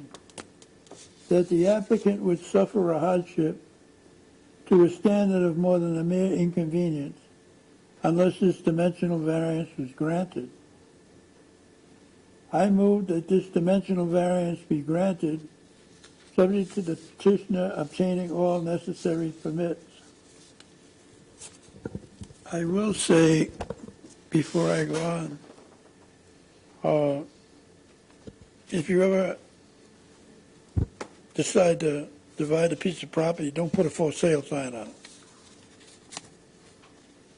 Because it makes it as you're seeking financial gain, not anything else. Unfortunately, you're a penalty of something that happened back in the 1950s. And it was then Mayor George Lamb proposed joining contiguous lots on the same street for tax purposes. That's his exact words, tax purposes.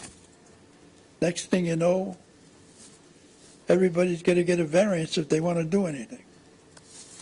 So this is the problem. Thank you.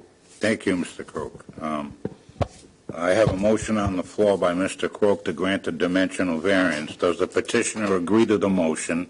and any conditions that were stipulated, understanding that strict compliance means that any deviation will necessitate revisiting the zoning board of review.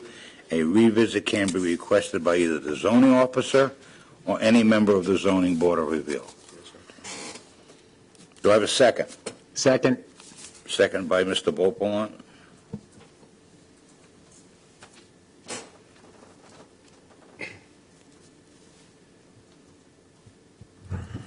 On a roll call vote, Mr. Croak. I'm going to vote aye. The petitioner has a 5,000 square foot lot. It's a buildable lot. Good luck. Mr. Braga. Thank you, Mr. Chairman. I'm going to vote aye as well. I believe that the hardship, as I stated earlier, is from the fact that the existing structures were built in 1914 and oriented in such a way where the lot next door, once under zoning, became untenable, I guess. And so I believe that it is the unique character, and it's not the prior action of the applicant, and it's more the prior action of the city that actually caused this. So therefore, I vote aye. Thank you. Mr. Pascoe. I'll vote aye.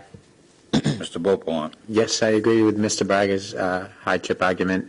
In addition to that, the lots are 5,000 square foot, so I do not see any concern with those altering the general character of the surrounding area as they fit in. And then the dimensional relief, is extremely minimum in my assessment, as the property's been that way on those sides for quite a while. So therefore, I vote aye. Thank you. I'm going to vote aye as well. I consider it a minor subdivision, or dimensional, splitting. History on this house, 1914, when it was built, it predates zoning, and again, it happened to fall in that period of time when they merged the lots and people weren't given a choice, I think. So that's the hardship on that. Your request for the dimensional variance passes 5-0. Good luck, and thank you for your patience and time. Thank you, counsel.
Hasn't thrown a ball yet, but it sounds great.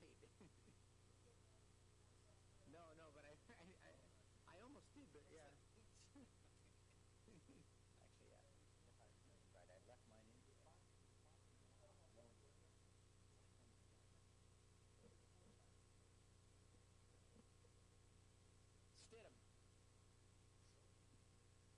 Stidham? Oh, who's he talking about? The old one? Can't remember this guy named Brady. What was his name?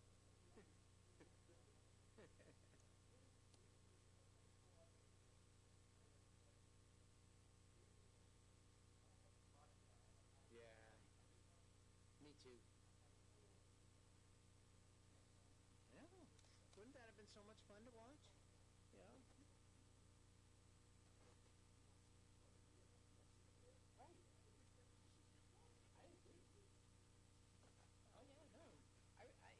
In the tournament, I root for all the Big East teams.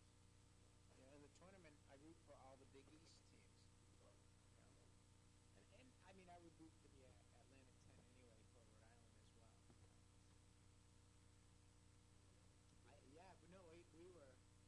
I had a trip to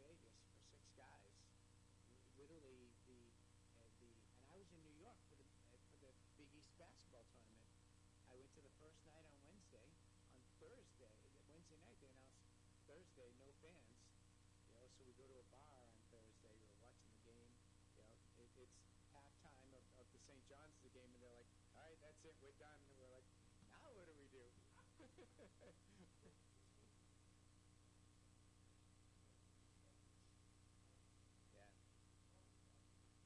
Right.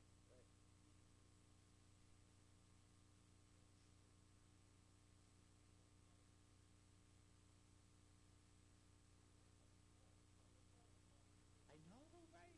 People everywhere. And probably at the wrong time. Yeah, exactly. But we did. I'll tell you what we did. So here we were so bad. We were staying in New Jersey, Jersey City, right, just over the water. And they announced that day, the mayor of Jersey City said all bars and restaurants have to close at 9. Right? We're like, oh my God, 9, I think, right? We're like, oh my God. So we're eating dinner. They're like, we're gonna get ready at 9. So we're like, all right, we get out at 8.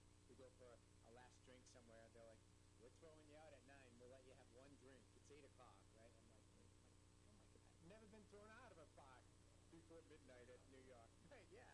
So we actually took an Uber to Hoboken so we could drink till 3 in the morning. Right, it is, right. So we were looking for a party anywhere. We were nuts. Worked out fine, though, thankfully. But in hindsight, it was really a dumb game. Absolutely.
piss and moan about having to put on a mask when they go to an ice cream place. I'm like, give me a break, you know? Yeah, exactly. Right, yeah. People out of their minds.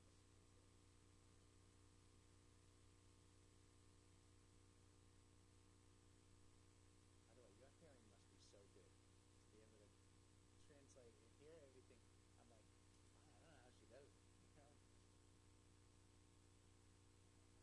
Yeah, right,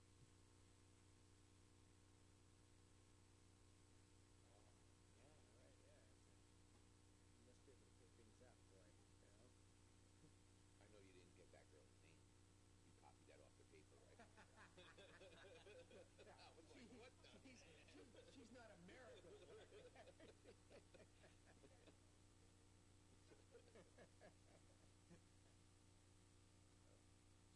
She knew it was so hard she didn't even want to say it. Yeah. She was like, I don't know why you're asking me for my name. Don't make me do this. Then when she did say it, I was like, I didn't understand that at all. So I don't even know what it I is. had no idea. It's like Sharik Leia. Sharik Leia Zole. That was a name, boy.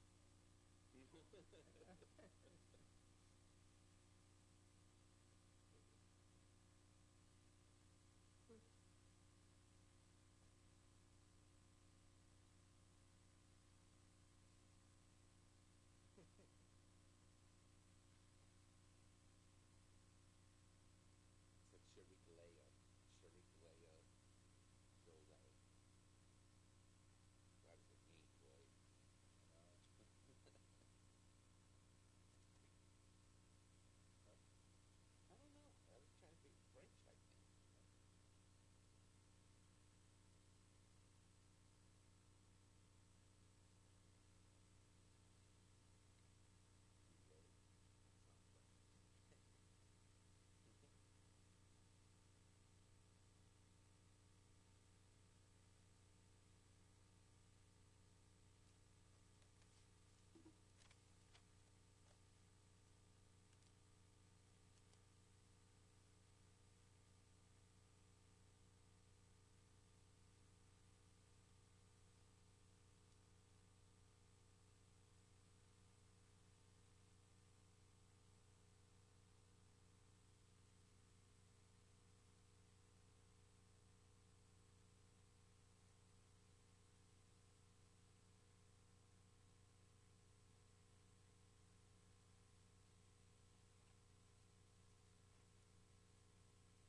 You all set? All right. We're going to reconvene the meeting for the 8 o'clock appointment.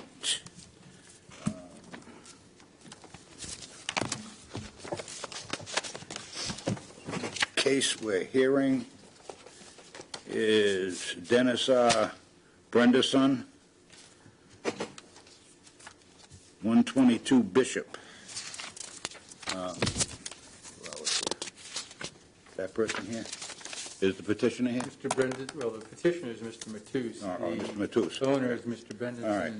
He's represented here by his... Good evening and welcome to the meeting of the Zoning Board of Review of July 15, 2020. It is the policy of the board to inform all petitioners they have a right to counsel before this board. Failure to do so at this time does not constitute ground for change in circumstances under the 18-month repetitive petition clause. If your petition is approved, all construction must be done in compliance with the submitted plans, application, stipulations, and testimony presented to this board this evening. All work that deviates from the approved plans, applications, stipulations, and testimony will be halted and promptly removed, and a revisit will be required before the Zoning Board of Review. Does the petitioner understand that? Counselor, I need to swear in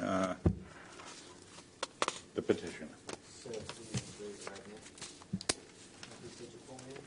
So to my full name, Louis Matus, Can you spell the last name? Mateu. And you swear to provide truthful testimony, the whole truth and nothing but the truth, so help you God? Yes, I do. Please state your residence and address. 582 Warren Avenue, East Providence, 02291. Counselor. Good evening, Mr. Chairman, members of the board. For the record, I am Attorney Bruce Cox here on behalf of Mr. Louis Matus, petitioner in this matter. The matter before you is a oddly shaped lot on the corner of Bishop and Pavilion Roads. It is a corner lot, but it is also a lot that has an unusual acute angle to its corner. The matter has been before the planning board on 2 occasions. And on the second occasion, the subdivision was approved contingent upon this board giving the minor dimensional relief required. The lot has adequate size to support 2 houses within this zone.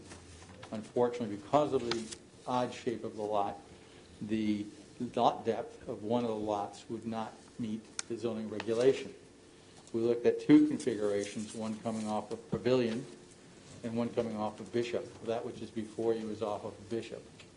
The Pavilion orientation would only have yielded 85 feet of lot depth, where 100 feet is required.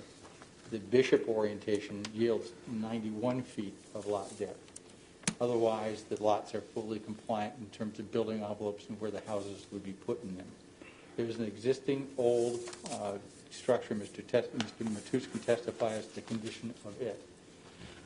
In the course of our presentation before the planning department and in course of correspondence received by the zoning department, concerns have been expressed regarding the shrubs and the trees on site, and not being unsympathetic to those concerns, I must admonish the board that shrubs and trees are not the purview of the board, but we are cognizant of the concerns. Indeed, Mr. Matus is cognizant of his wallet because it will cost him money to take down the trees. He legally could have bought this lot and put up a duplex with multiple bedrooms without any permits whatsoever other than the building permit, clear cut the lot and not fit into the neighborhood at all. His objective, as you well know, Mr. Matus, just like you know Mr. Gianlorenzo, is to do good things in the city of East Providence. And he wants to put up 2 properties, 2 houses here that will fit into the neighborhood for obvious reasons. That said, Mr. Matus, I think, will testify at this point regarding the condition of the existing structure and why it cannot be preserved and what his intentions are. If I may, Mr. Matus. Sure. So what I plan to do is take the existing house and demolish it because it's beyond repair. And I don't think it's worth it to remodel it or to add to it because it's just going to be open up a can of worms.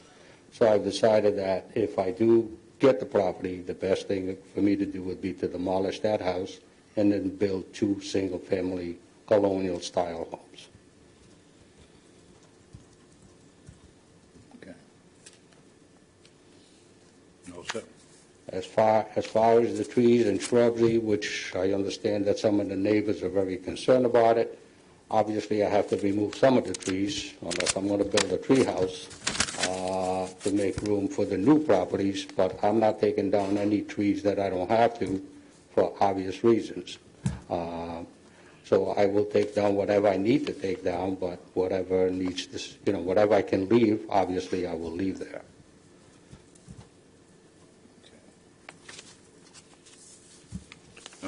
Counselor, you set? I believe that's straightforward and simply, Mr. Chairman, unless members of the board have concerns or questions. It's a minor deviation here at 9 feet. It is the least relief required. Otherwise, we have the adequate square footage. It's an approved subdivision from the planning department, having gone before the full planning board. So the relief is caused by the orientation of the lot, the unique corner depth and angle. So that's the basis of the relief needed. I think it fits clearly within the requirements of the zoning ordinance. With that, Mr. B? Yes. Yes. Good evening. The only question, I really don't have much of a question, but looking at the drawing, there's two shaded areas, one for the existing house and one for the new, marked as storage areas. What is that? Basically, what that is because of the water runoff, we have to put like a well, they call it storage, but it's like a well, so that the downspouts and the drainage will go right into there instead of going out in the street. All right. Okay. Thank you. That was the only thing I was curious about with the plans. Yeah, I don't know why they call it storage area, but that's what it is. Yeah. That's Okay. drywall. Thank you. Yep. Yeah, drywall. Correct. Yeah. Right. That makes sense. Yeah. I mean, I really don't have any problem with it. Quite honestly. So, no more questions, Mr. Chairman. Mr. Croak. Your problem, of course, is the angle, Correct. is what's causing you the headache.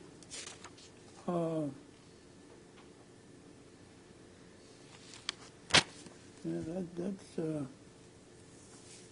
I don't really have any objection to it at this time. Thank you. Mr. Braga. Thank you, Mr. Chairman. Yeah, I guess I don't really have any any objection either. I think everybody hit it. It is due to the unique angle there, and in my opinion, and I agree with Attorney Cox's arguments for least relief. So I have no questions. Thank you. Mr. Pascal. No questions, Chairman. Okay. Explained it well. I really didn't have any issues with it. As far as the trees, we don't have jurisdiction on that. You do with the trees what you want, as far as I'm concerned. But no, I have no concerns whatsoever either. Again, very easy subdivision. All right, or dimensional. It doesn't. I have no concerns. So, any other concerns of members of the board? Hearing none. Is there anyone wishing to speak in favor of this or against this request? Let's take it. Yeah. Dominions, thousands.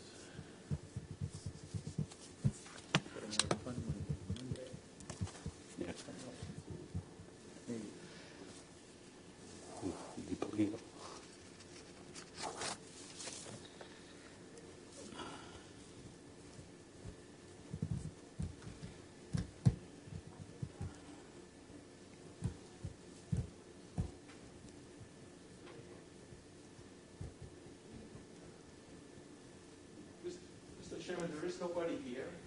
All right, so there is no one wishing to speak against this petition or in favor of this petition. This is the discretion of the board, just because we had received so much calls on this one.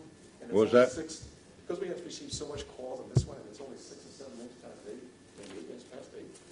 Can we just keep it 5 more minutes, just to be, I wouldn't want the public to show play, that somebody should play and say, wow, you really rushed that through. That's all I'm really careful about. All right, so We have no objection, Your Honor. It's I'll be 8 paid o'clock. by the hour, so it doesn't matter to me. we have 10 past 8. I figured. Yeah, you're paying him by the minute. Yeah. All right, I'm going to take a 10-minute recess. Then. Okay, fine. You're at recess for 10.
Kristen and Robert Silver.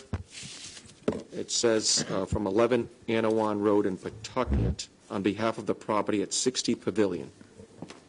Hello, Mr. Pimentel. This is our official statement we would like to provide on the matter of the zoning board review taking place on July 15, 2020 at 8 p.m. regarding the new agenda item for Dennis R. Brederson for the property at 122 Bishop Avenue. Thank you for allowing us to provide a statement electronically so that we do not have to participate in person during the COVID-19 global pandemic. We have owned, misspelling, the property at 60 Pavilion Avenue for almost 13 years. It is a lovely little bungalow located in a wonderful neighborhood. Our lot is the smallest in the neighborhood, with most of our neighbors having backyards that are double in size to what we have. When we received notice from the city that there was a petition to split the property at 122 Bishop, we became very concerned. The property that runs directly behind our backyard fence is small, and our previous neighbors used this space as a garden area for vegetables and flowers. I'm not sure how this narrow piece of land would be suitable for anything other than this. We are not in favor of this petition, as it violates the minimum lot depth required by the city. Additionally, it would also infringe on our ability to maintain privacy in our small backyard and negatively impacts the value of our home. Please do not allow this space to be split into two separate lots. Is this the one that was in error? Yeah. Yeah. We believe, and I think I received correspondence to this, but I say I believe, I'm not sure. But I think this may have been confused with another property. There used to be a bakery that's diagonally from this, and that had been there historically. And they had enough land area because they had the main lot that the bakery and residents were on, and they had a whole side lot. Whole side in the back is the park. That one has been discussion about subdividing it. But when they got rid of the bakery, because they had the additional land area, they were able to convert it from a 1 to 2 by right. Well, they converted to a 2, but they consumed the additional land resources. Then, now that they're older, they were like, oh, we'd like to develop. Well, it's all kind of now been combined. Yeah. I think this is the one because there's been question about now keeping the 2 and doing another one. That may have been the issue with this one. Yeah, because they don't abut. 60 does not abut. Right. I think they were thinking it was that proposal. I think that's what it was. But I want to put it on the record in case somebody in the future says, hey, you didn't read it into the record. And then the next one is from a Donald Jacobs at 130 Bishop Avenue. I, Donald Jacobs, agree with the dimensional variance, but only with the following stipulations. 1, that a new 6-foot wood fence be erected along the entire property line that divides my property, 130 Bishop Avenue, and the property of Dennis R. Brederson. Number 2, that the maple tree that is located primarily on property owned by the city of East Providence and also is on my property and is located near Bishop Avenue and which overhangs Bishop Avenue not be cut or damaged in any way. 3, that the positioning of the gas line not cause harm to that tree. 4, that the maple tree that is located at the rear corner of the property that divides my property, 130 Bishop Avenue, and the Brederson property remain. 5, that the 3 evergreen cypress trees that border the 2 properties and are within 7 feet of the Jacobs-Brederson property line remain and only be trimmed as necessary to allow for construction of the proposed building. The following is being submitted as a request to the builder and not as a stipulation for variance. It is that the builder try to retain as many of the other large trees on the extent Brederson property as possible. This request is being made in an effort to retain as much as possible the existing character of the neighborhood. Signed, Donald Jacobs, 130 Bishop Ave. Thank you.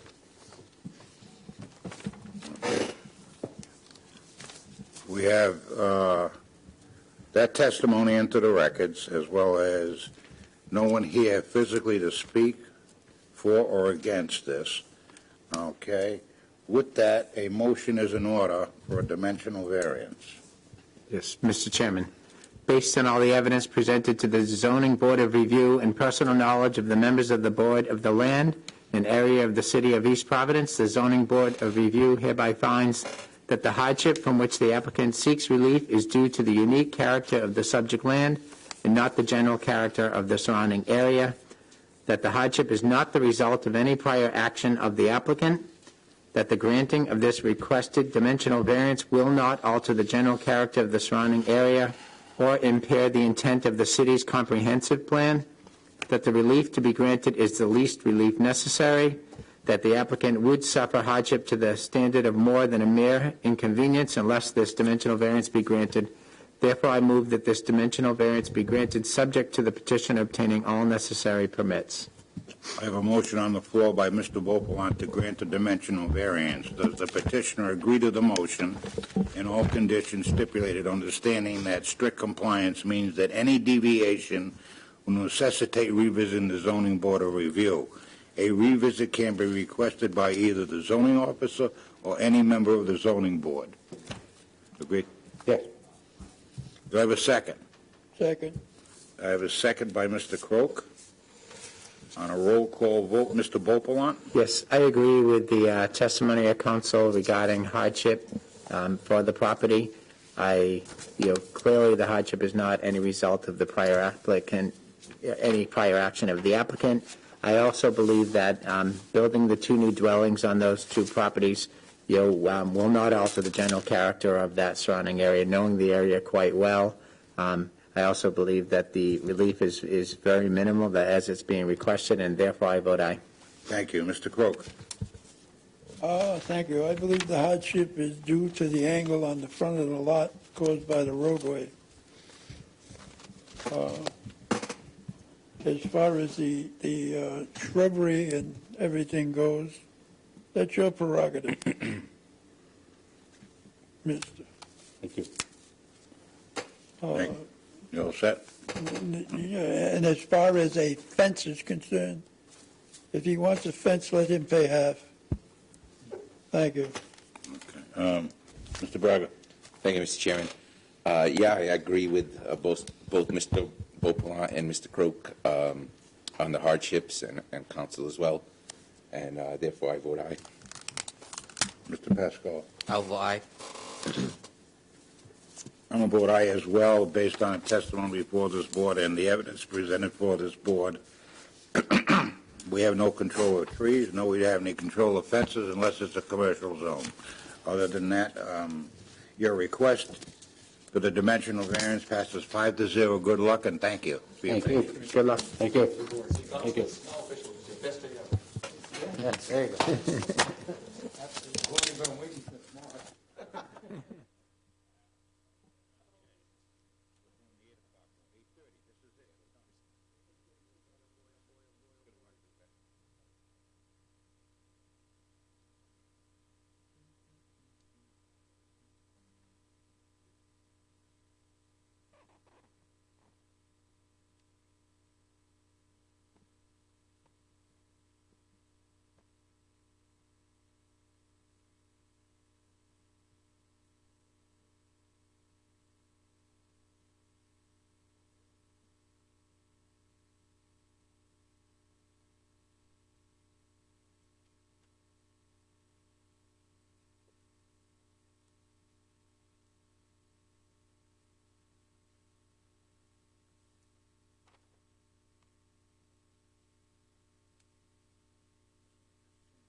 Watch out.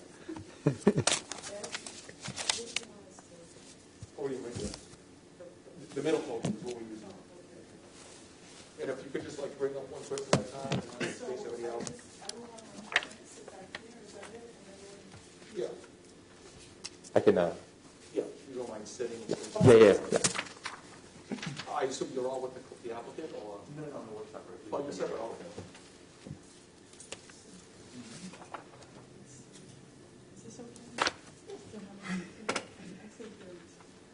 Looks like 6 feet.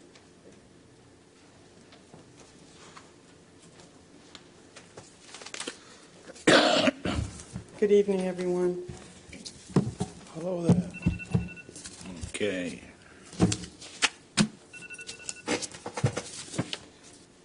Let me know when you're ready, Counselor. Oh, thank you.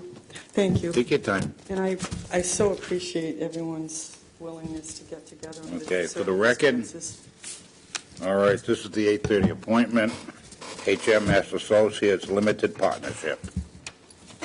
Okay. You have the petitioner here? Yes, present here. Okay, going to need him up, or standing up or here. Right now, Mr.? Yeah, because I'm going to do the opening statement. Oh, okay. All right, just to get it on the record. Okay.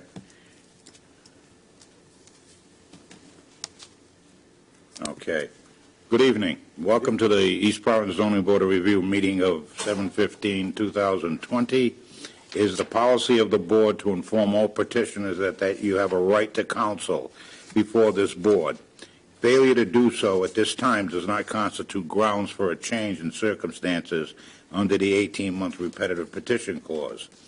If your petition is approved, all construction must be done in compliance with the submitted plans, application, stipulation, and testimony presented to this board this evening. All work that deviates from the approved plans, application, stipulation, and testimony will be halted and promptly removed, and a revisit will be required before the Zoning Board of Review. The petitioner agree and understand that statement? I do. Thank you. With that, can you swear in the petition, please, Counselor? Sir, can you raise your right hand? Can you please state That your way. full name? Anthony Michael Hart. And you swear to tell the whole truth and nothing but the truth, so help you God tonight? I do. And please state your address? My home address Yes, sir. is 53 Sandy Point Farm Road, Unit 4, Portsmouth, Rhode Island, 02871. Thank you. Thank you. Counselor? Thank you. You're all set. Thank you. Good evening, Mr. Chairman and members of the board. For purposes of the record, my name is Christine Angustian with the law office at 1 Grove Avenue, East Providence, Rhode Island. Tonight, I represent the applicant, Fulford Manufacturing Company, the lessee of the property located at 65 Trips Lane. The property is situated in Industrial 1 zoning district. There's a single building on the property which currently houses a manufacturing use. The applicant wishes to introduce and establish an additional use, namely a cannabis testing laboratory. A medical research, engineering, or testing laboratory is permitted in all of the industrial zoning districts, as well as all of the commercial zoning districts, but for the C2 zone. However, despite the fact that the cannabis testing lab is truly akin or falls within a public health industry, and that information is set forth in the application material, including that written PowerPoint packet that was submitted along with the application. The cannabis testing lab is not specifically listed in the city zoning ordinance's schedule of uses. Therefore, as you know, it is considered a prohibited use, and a use variance is needed from this zoning board.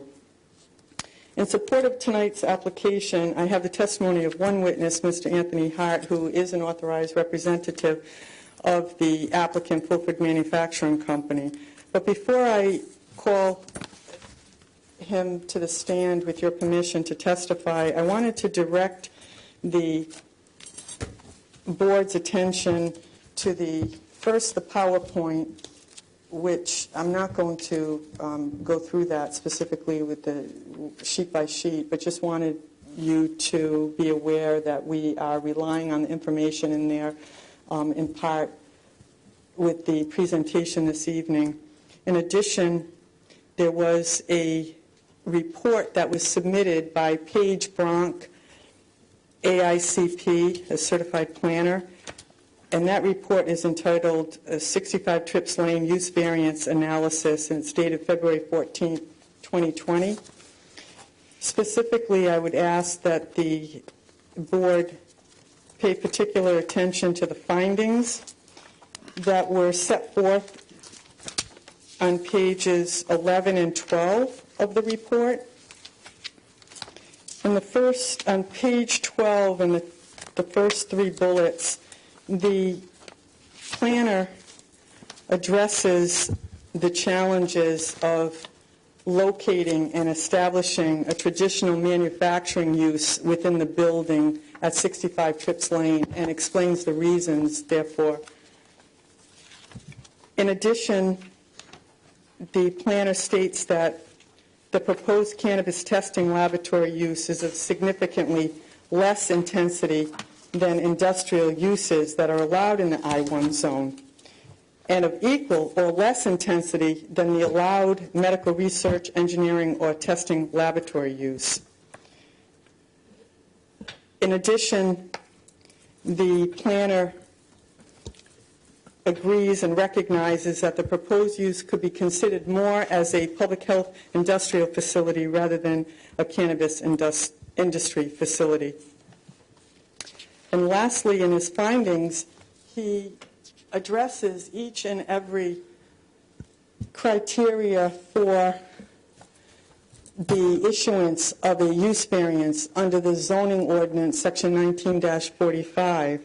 Specifically, he states that his analysis draws him to a finding that the hardship from which the applicant seeks relief is due to the unique characteristics of the subject land or structure, and not to the general characteristics of the surrounding area, and not due to a physical or economic disability of this applicant. Such hardship is not the result of any prior action of this applicant and does not result primarily from the desire of this applicant to realize greater financial gain. The granting of the requested variance will not alter the general character of the surrounding area or impair the intent or purpose of the zoning chapter or the city comprehensive plan upon which the zoning ordinance is based.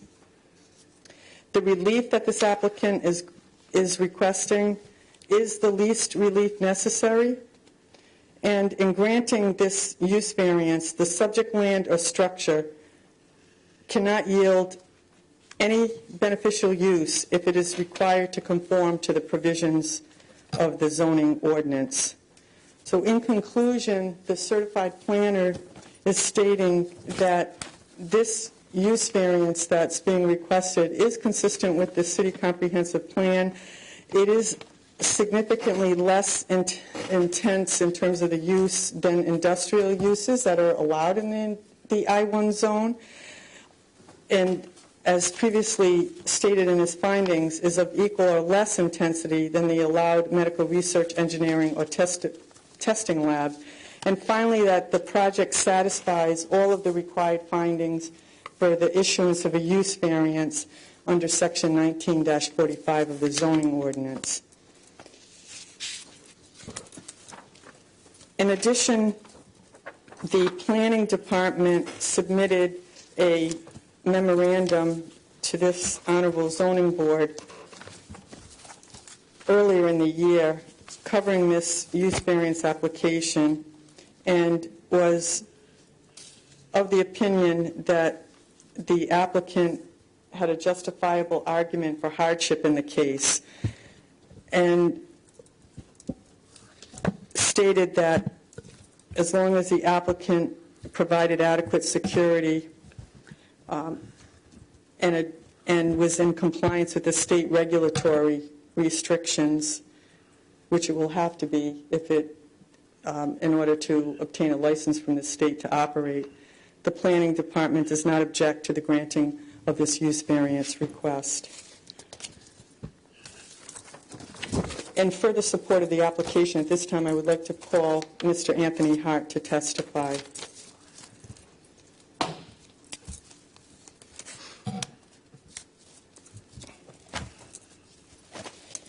I don't know if it's acceptable to the board for us to be standing side by side, or however you wanted us to handle this. I don't know if you want him to sit down and I can stand 6 feet, or... Use the microphone and I'll I know it's difficult without the microphone. If you use the microphone, I'll show. That mic is on. Yes, but I mean, if he's further away or I'm further away, I don't mind. If you use the mic, I'll project. We'll try to see if we can. It would be better, sir, if you would stand about 3 feet closer. Should she come up to this one? And maybe I can... There you go, right there, Council. Maybe You're right good, here right and just there. talk into this? Which one? You can use this one. Yeah, you can stand right over here if you want and just, face it towards you. If you want to stand and use that one. Okay, as long as you don't mind. I don't mind. Okay. Mr. Hart, could you state your name for the record? You can't hear. You can't hear. Go ahead, I'll get away from you. Mr. Hart, could you state your name for the record? Anthony Michael Hart. What is your relationship to the applicant, Fulford Manufacturing Company? I'm the president. How long have you been president of the company? 35 years. Have you read the use variance application that's presently before this board? I have. Did you sign the application on the applicant's behalf? I did.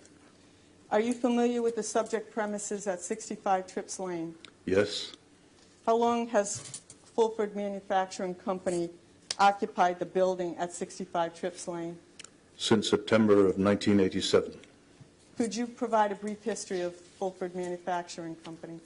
Fulford was founded in Providence in 1895, and they were metal specialists serving the fashion industry and the jewelry industry, and part by part of their customer base was taken over by China. The leather goods all moved to China, the fashion business moved to China, and the jewelry business, piece by piece, has been eroded by China. Until 18 months ago, we were the largest supplier to the Boy Scouts of America for their awards, pins, badges, and belts. And they, as the Boy Scouts of America, also decided to go to China. Are there uses presently operating at 65 Trips Lane? Yes, the primary business now is making small valves that go into transmissions, power steerings, and power brakes. But looking 5 years ahead, I don't think we'll be driving the automobiles that we drive today with transmissions, which is the biggest part of our business. We'll probably be driving electric cars. Do these manufacturing operations occupy all of the building's interior space? No. In the use variance application, what additional use does Fulford Manufacturing propose for the building? I would like to put a cannabis testing lab in some of the vacant space. And that location of the proposed use within the building at 65 Trips Lane is reflected on the floor plan that was submitted along with your application. Is that correct? It is. Did Fulford Manufacturing conduct research on the cannabis industry before selecting the cannabis testing laboratory as a proposed use? Extensively. We hired a consulting company that has already put 49 cannabis testing labs into business. We joined the Cannabis Association of North America. We've attended several conferences. We've traveled to Houston to visit a lab that's in operation already and met with several people in the cannabis trade, including counsel, who represents over 24 growers in the state of Rhode Island. Thank you. Could you explain to the board the reason Fulford Manufacturing deemed the cannabis testing lab a good use to establish at 65 Trips Lane? Well, it's a good use in terms of safety and public health. As you'll see on this evening's news, the next-door neighbors in Boston levied $800,000 in fines today to people in the trade who were using prohibited pesticides. I don't think that Rhode Island is to that level of enforcement yet. I think a clean, safe, high-tech lab would be a great addition to the economy here. And is it a requirement of Rhode Island law that all marijuana, medical marijuana, before it's sold, is tested by a licensed third-party lab? It is a requirement, but I'm led to believe it's not being enforced. Do you know that the proposed cannabis testing laboratory is not specifically listed as a use in the city zoning ordinance? I do. Are you also aware that the medical research, engineering, and testing laboratories are in fact permitted in an Industrial 1 zoning district in which 65 Trips Lane is situated? Yes, there are several close by. After conducting the research on the cannabis industry that you described just minutes ago, could you tell the board whether cannabis testing labs fall within the cannabis industry? No, they fall within the health and safety controls. Now, is that distinction outlined in the packet entitled Overview of the Cannabis Testing Industry, which Fulford Manufacturing submitted with its use variance application? It is. If this board were to grant the use variance application, Fulford Manufacturing would be required ultimately to obtain State of Rhode Island licensing before it could open that cannabis testing lab. Is that correct? That's correct. So if I may, with the board's permission, just approach Mr. Hart because he didn't have us set up. I'm going to direct your attention to page 3 of the packet entitled Overview of Cannabis Testing Lab, and I'm going to ask you to describe to this board what the cannabis testing lab operations would be from the start to the end of a typical day. Well, the typical day would start from 8 or 9 in the morning and run through till 4 or 5. There'd be a small administrative staff, and in the lab we would probably have 3 people led by a PhD or someone who's qualified to that level. And how would samples come to the lab? It would be a requirement that we would have a licensed, bonded transportation service or employee who would travel to the customer and pick up the samples, bring them back to the lab. They would be traced. Every single sample would be traced. We would go through sample preparation, analysis, and report back to the customer. Will the lab be open on weekends, Mr. Hart? No.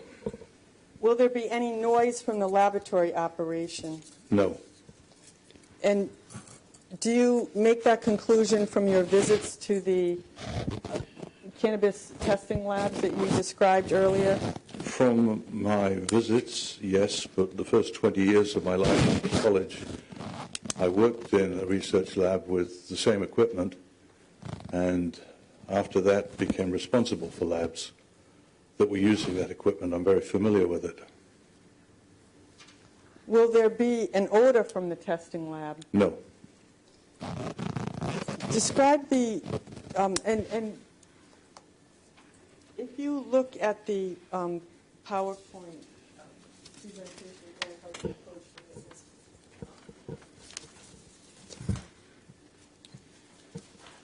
Under the zoning considerations, which is towards the end of that PowerPoint, they discuss the issue of impacts, and specifically a category there listed is odor. And could you look at the reason why and explain that to the, or read that to the board with respect to why there wouldn't be an odor from marijuana, which typically most Well, it would be due to the very, very small sample size and the use of airtight containers, refrigeration during storage, and the odor would certainly not be detectable outside the building. Describe for the board the type of security that would be placed on the premises in connection with this testing lab, because that was a point that was brought up by the planning department, and an issue, of course, that would be of concern to the city as well as to the neighboring community. Well, there would be guidelines from the licensing authority that we envisage current state-of-the-art CCTV monitoring and alarms, whatever you would normally put in a high-security environment. And that security is overseen by the state of Rhode Island, isn't that correct? It is. And that is part of the licensing that you would receive from the state? It is. Will there be any outside signage indicating the cannabis testing use? No. Is there a deliberate purpose for this lack of signage? It's for security, and we don't welcome or expect any visitors. Mr. Chairman, I have no further questions at this time. All right, this witness? Other two gentlemen are witnesses, or? No, they're not. All right. Okay, so we can proceed from our end then? Yes. Okay, Counselor, thank you. Thank you. Thank you. Mr. Pascoa?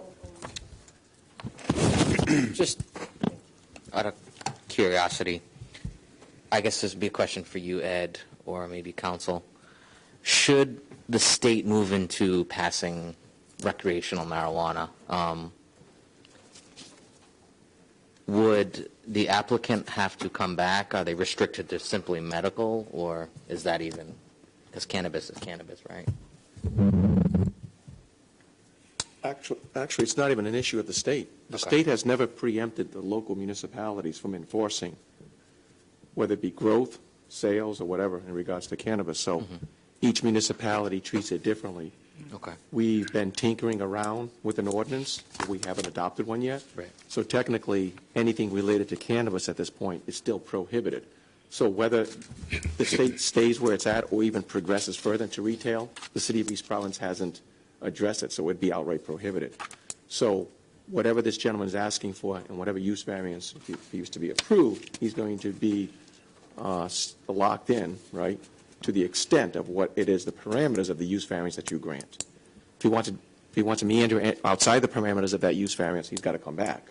Now, could something come along that amends the regulations and renders this use variance moot? That's potentially possible, which was something I was going to add later. Ms. Ngustian also represented the hospital building that's over on the other side of the trail, and more recently represented the Pace development. So this whole area is transforming more into kind of a medical corridor. Right. There was rumors, too, that the developers of the three-story medical building was looking at the property across the street, the trucking business. It's just transforming, and it's going in that direction. So we are in the process of authoring several overlay districts. And we've gotten the Taunton one done. We've gotten the Waterman one done, although it has yet to be reviewed by the council and approved by the council. Hopefully it will. And we're working on several others. One of the ones we're going to do is going to cover the sort of trail area, a portion of Trips Lane and so forth, and we're going to make it more kind of a medical type area, higher end medical. I've got a feeling that when we get and address that, we're going to probably realize this to be more consistent in a compliant land use rather than a technically prohibited. But we're not there yet. That's why he's here. But I would think retail sales of cannabis is definitely going to need an ordinance, and I don't know if anybody's willing to touch that right now. You know, so the state hasn't preempted the local municipalities. I mean, is that possible? I guess, but they haven't. A majority of communities have put regulations in place. So there's cannabis growth places, because they just issued them, they're going to allow another 35 licenses. So players are all over the place, right? Warwick, Cranston. We just don't have an ordinance in place right now for that. Okay. Thank you. You're welcome. All set, Chair. Mr. Bokoan. Just a couple questions. Is it a requirement to be tested in Rhode Island for the Rhode Island? That is, okay. And do you know how many labs we have in Rhode Island? You can answer that. I believe there's no active testing? There is one lab which is, we've actually met with the people, and they are running at minimal throughput. The enforcement side of things in Rhode Island just hasn't caught up with where it should be. Okay, thank you. And inspections, I assume the inspections once a year, or they get regulated by Rhode Island? Well, Rhode Island, DBR, and whoever else we must be in compliance with. Okay. Visitors to the location, it sounds like just the people that pick up the supply samples. It would be an employee or a contractor. Okay. All right.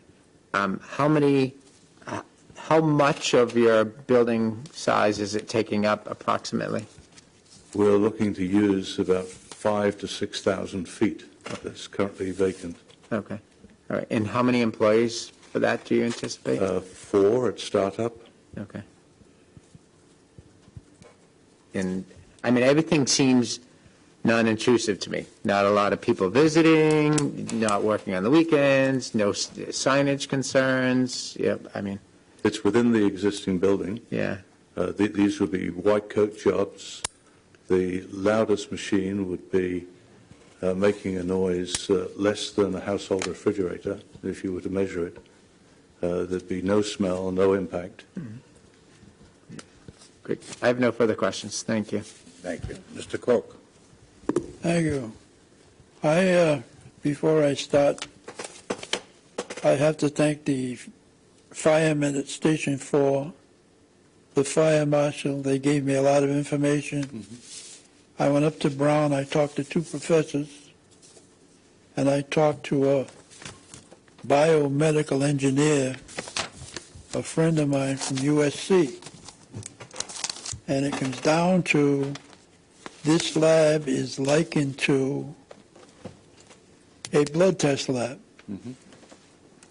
Now, that being said, I will apologize to everyone because I was calling it a math lab.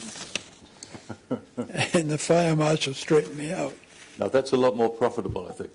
Yeah, a little more risque. Dangerous, too, because they use gas and propane. So that's why they're in a garage, illegally. But everybody that I spoke to spoke well of the proposition. Now, I also realize that this is just the first step in a long process to get licensed. I understand that part of it. I also understand you can't grow and you can't sell marijuana. That's correct. The other information, correct me if I'm wrong, you'll have to have someone with a doctorate We do. on duty, whatever. Fine. And there are 72 licensed growers already. Yeah. So it would be foolish in this small state to become number 73. And we also don't have the grounds for it. Yeah, but even if you were, you'd be illegal. You'd be jumped on right away. In the area where you plan to open, in the past, we've granted a number of medical office buildings. Mm-hmm. And there are nursing homes, doctor's offices, and it's becoming more and more a medical area. It is. But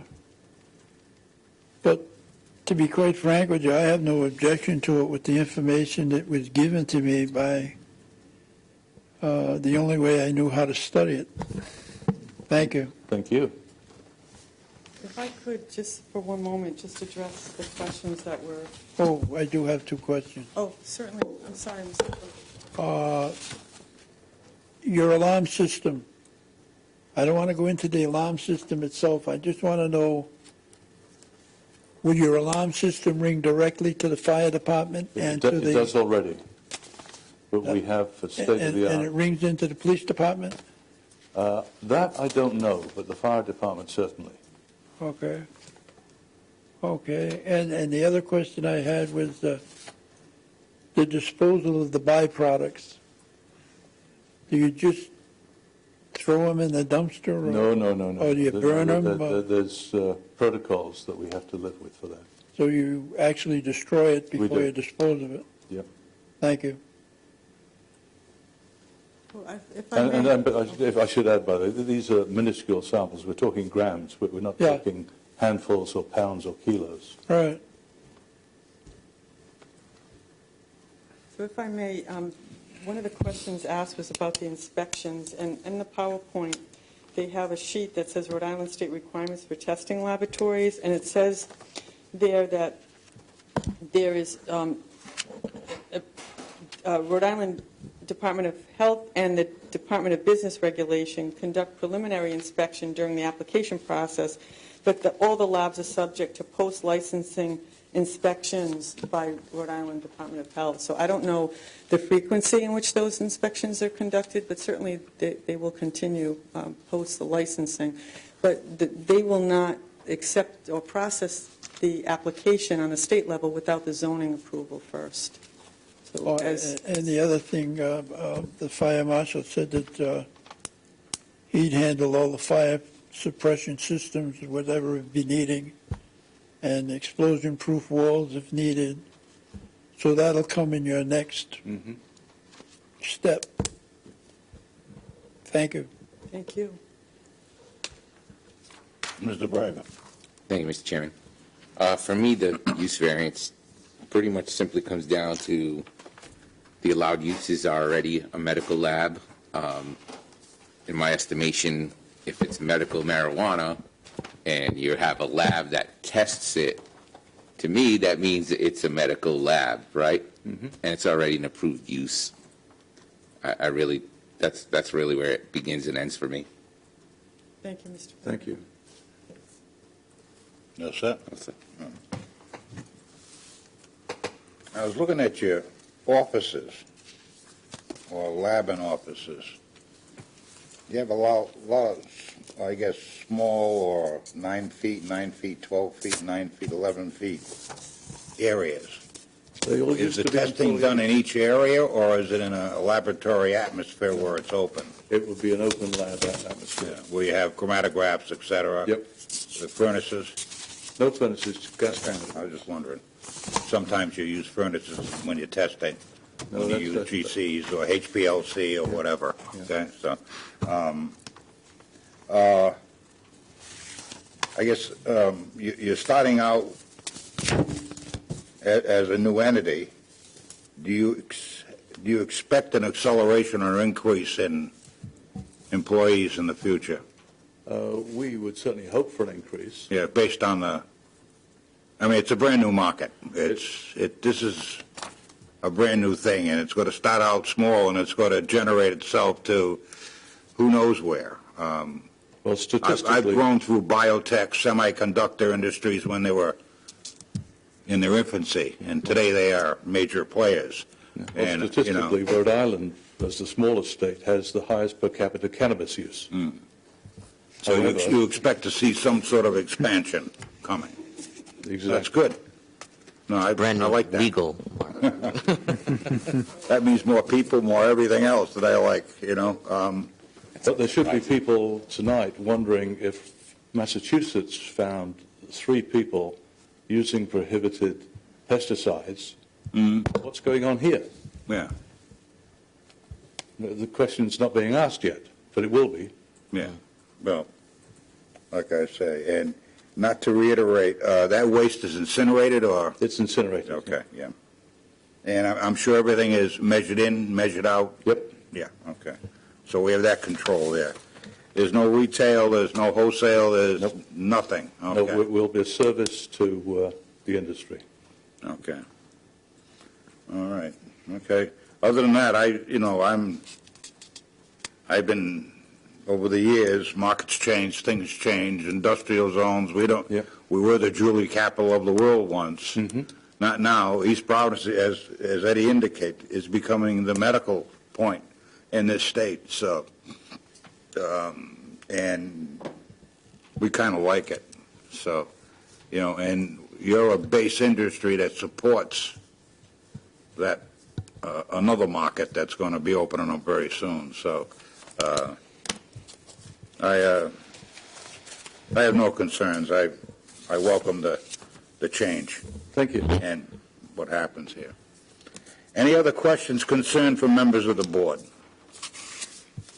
Hearing none. I need to know if there's anyone wishing to speak against this petition or for this petition. Would you please come up?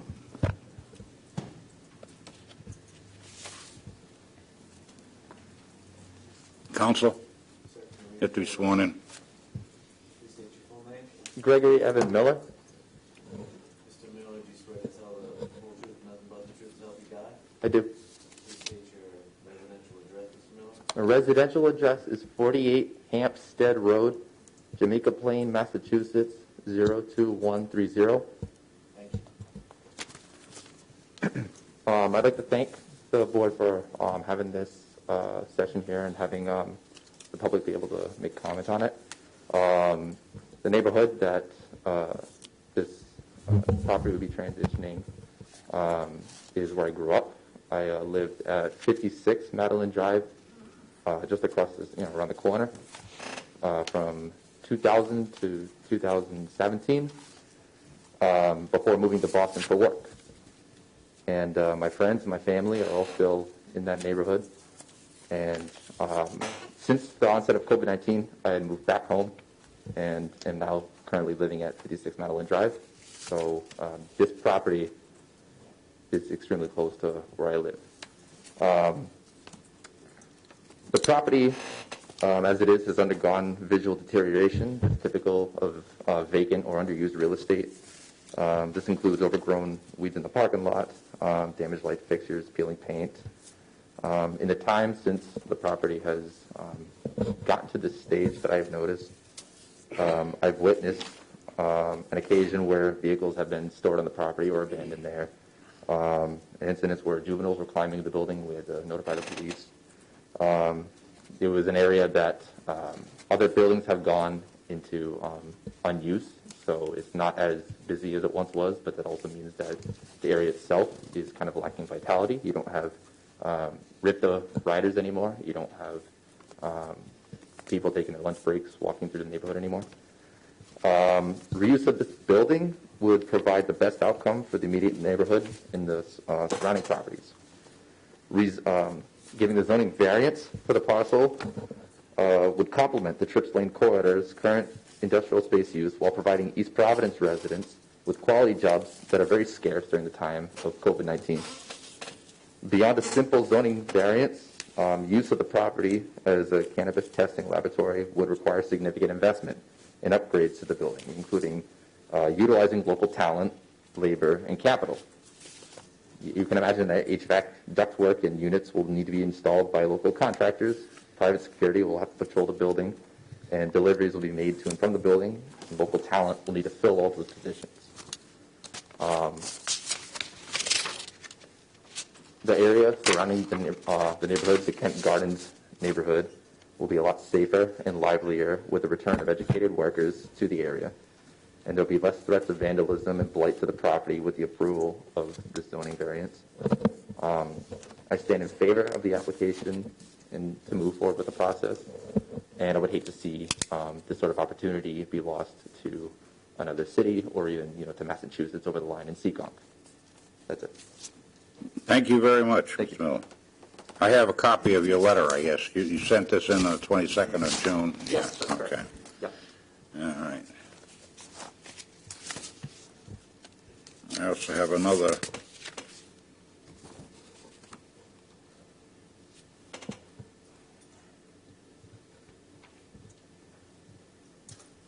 I'll read this into the record. Jonathan Sisto? Yes, sir. Oh, that you? Yes, sir. Yeah. Well, come on up. I don't have to read it.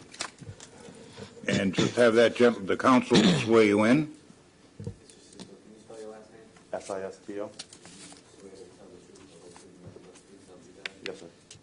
State your residential address. My residential address is 47 Clematis Street, Providence, Rhode Island, 02908. Thank So I've been a citizen, or I've been a resident here for on and off 6 years with my mother, with my parents, so on and so forth. When I bought my home in Providence, I moved out, but with COVID-19 and with my exposure to COVID-19, or my possible exposure, I moved to 56 Madeline Drive, along with my friend Gregory and a few other friends. I've always seen that area, hustling, bustling, trucks coming in and out, but lately what I've been seeing is a lot of just attack of the elements. Weeds growing, paint starting to chip, pieces of the concrete starting to chip. You start seeing the kids investigating, so on and so forth, trying to get in the building, crawling around near it, on top of it, so on and so forth. And it's sad because I have a lot of memories in the city. My mother, who passed away from cancer last year, was living in here on and off throughout before she moved to Florida. So my goal now is I'm actually looking to buy a home in this city. And there's a lot of plans that I have to make it. Honestly, this marijuana laboratory will help me greatly. I'm trying to open up a security and escorting business for the state of Rhode Island and the state of Massachusetts. I'm doing a lot of my work in Massachusetts because they're a little more progressive with the medicinal and recreational marijuana. And like any business, I'm trying to take advantage of it. Finding out that this laboratory is coming here, with my process, with what I'm trying to do, I would certainly love to try to help out and potentially figure out what we can do about getting this laboratory as being one of my clients. But that's in the near future. That's going to be far down the road. I work for Nova Farms in Attleboro, Massachusetts, North Attleboro. That's not the reason why I'm here. I'm not here on behalf of them. I'm here on behalf of myself. But I've been seeing the extreme, the extreme profit gain in the town of North Attleboro, and never mind seeing how much Massachusetts itself has thrived off of it. And I think Rhode Island would be very smart to continue doing so. And luckily, hearing from everything what the board has to say, they're on board, they agree with it, but it's already written down, so I have to say it. But I think bringing this in will do nothing but help grow the economy for the city and potentially grow the economy for the state as well. My biggest fear is losing this business to Massachusetts as well. You see Route 6 and Seekonk, it's grown over the past 20 years. From when I was a kid to now, it went from maybe halfway up Route 6 all the way going into Swansea. You barely see any trees now. I remember seeing farms. Now I see 2 farms. That's it. And I'd hate to see my city, the city that I grew up in, the city that I have all my friends in, and I potentially want to open up a business and open up and have a family with. I would hate to see it lose something to the neighboring state that is already very progressive. I would like to see East Providence becoming the progressive town, the municipality, and I would like to see them thrive to become what Massachusetts is, because I've seen nothing but increase in Massachusetts from what I've seen personally. That's it. Thank you. Thank you for your time. Jonathan, thank you very much. Sir? I think I applaud both of the witnesses' points of view, and they're very welcome, but I think they're confused about the building involved. I suspect they're talking about what used to be the Citizens Bank building, which is across the road from us. Our building is very well maintained. We don't have kids crawling around. We have a 6-foot fence with barbed wire on top. Kids aren't that brave anymore. No.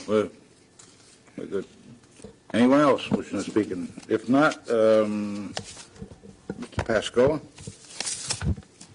we have a motion in order for a use variance.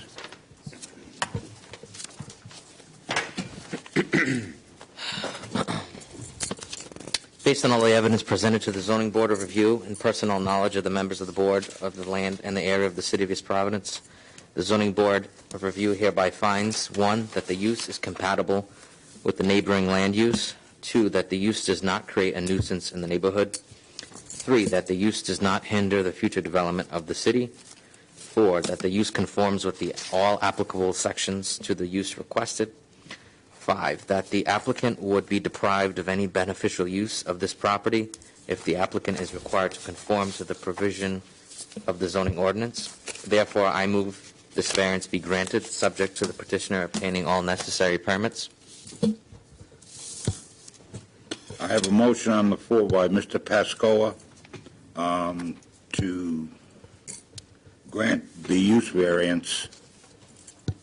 Does the petitioner agree to the motion and all conditions that were stipulated, understanding that strict compliance means that any deviation will necessitate revisiting the zoning board of review?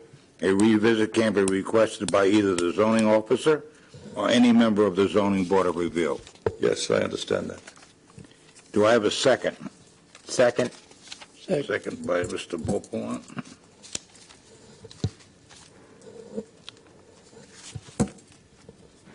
And Mr. Croak.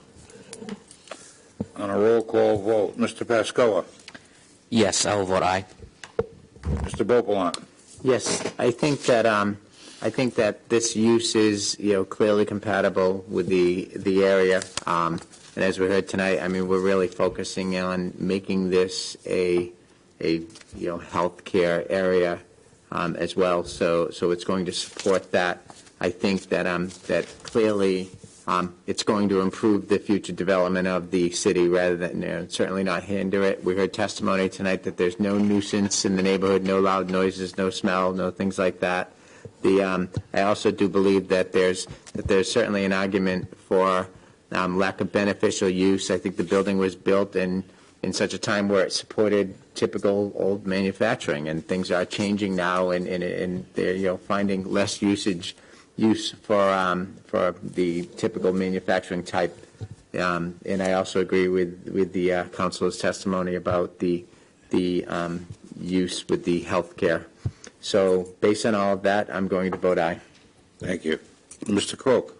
I'm going to vote aye. It's fitting into what's happening in that area with all the medical buildings we're getting.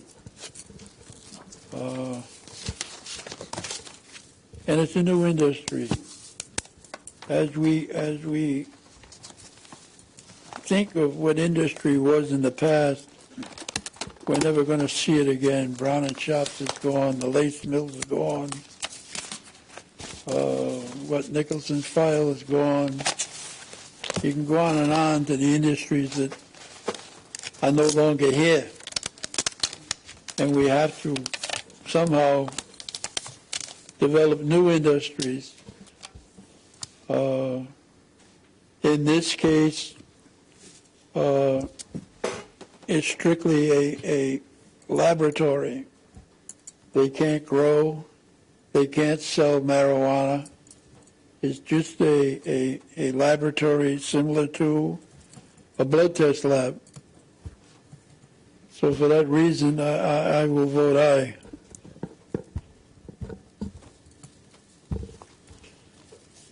Mr. Braga. Thank you, Mr. Chairman. I'm going to vote aye as well. I think Mr. Beaupont went over the hardships pretty well, but again, as I said earlier, it just fits right into what an I, what is it, I-1 or I-3?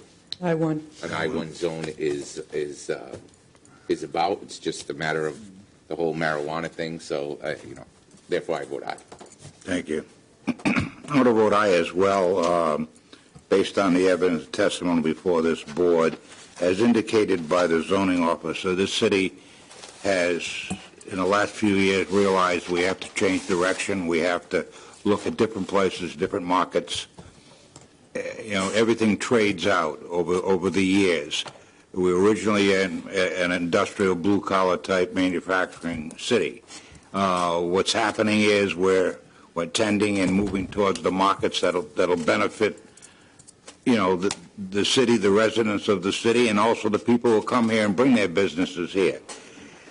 This is a market that's very young, and the innovative type groups are going to come in, and the research people and the labs.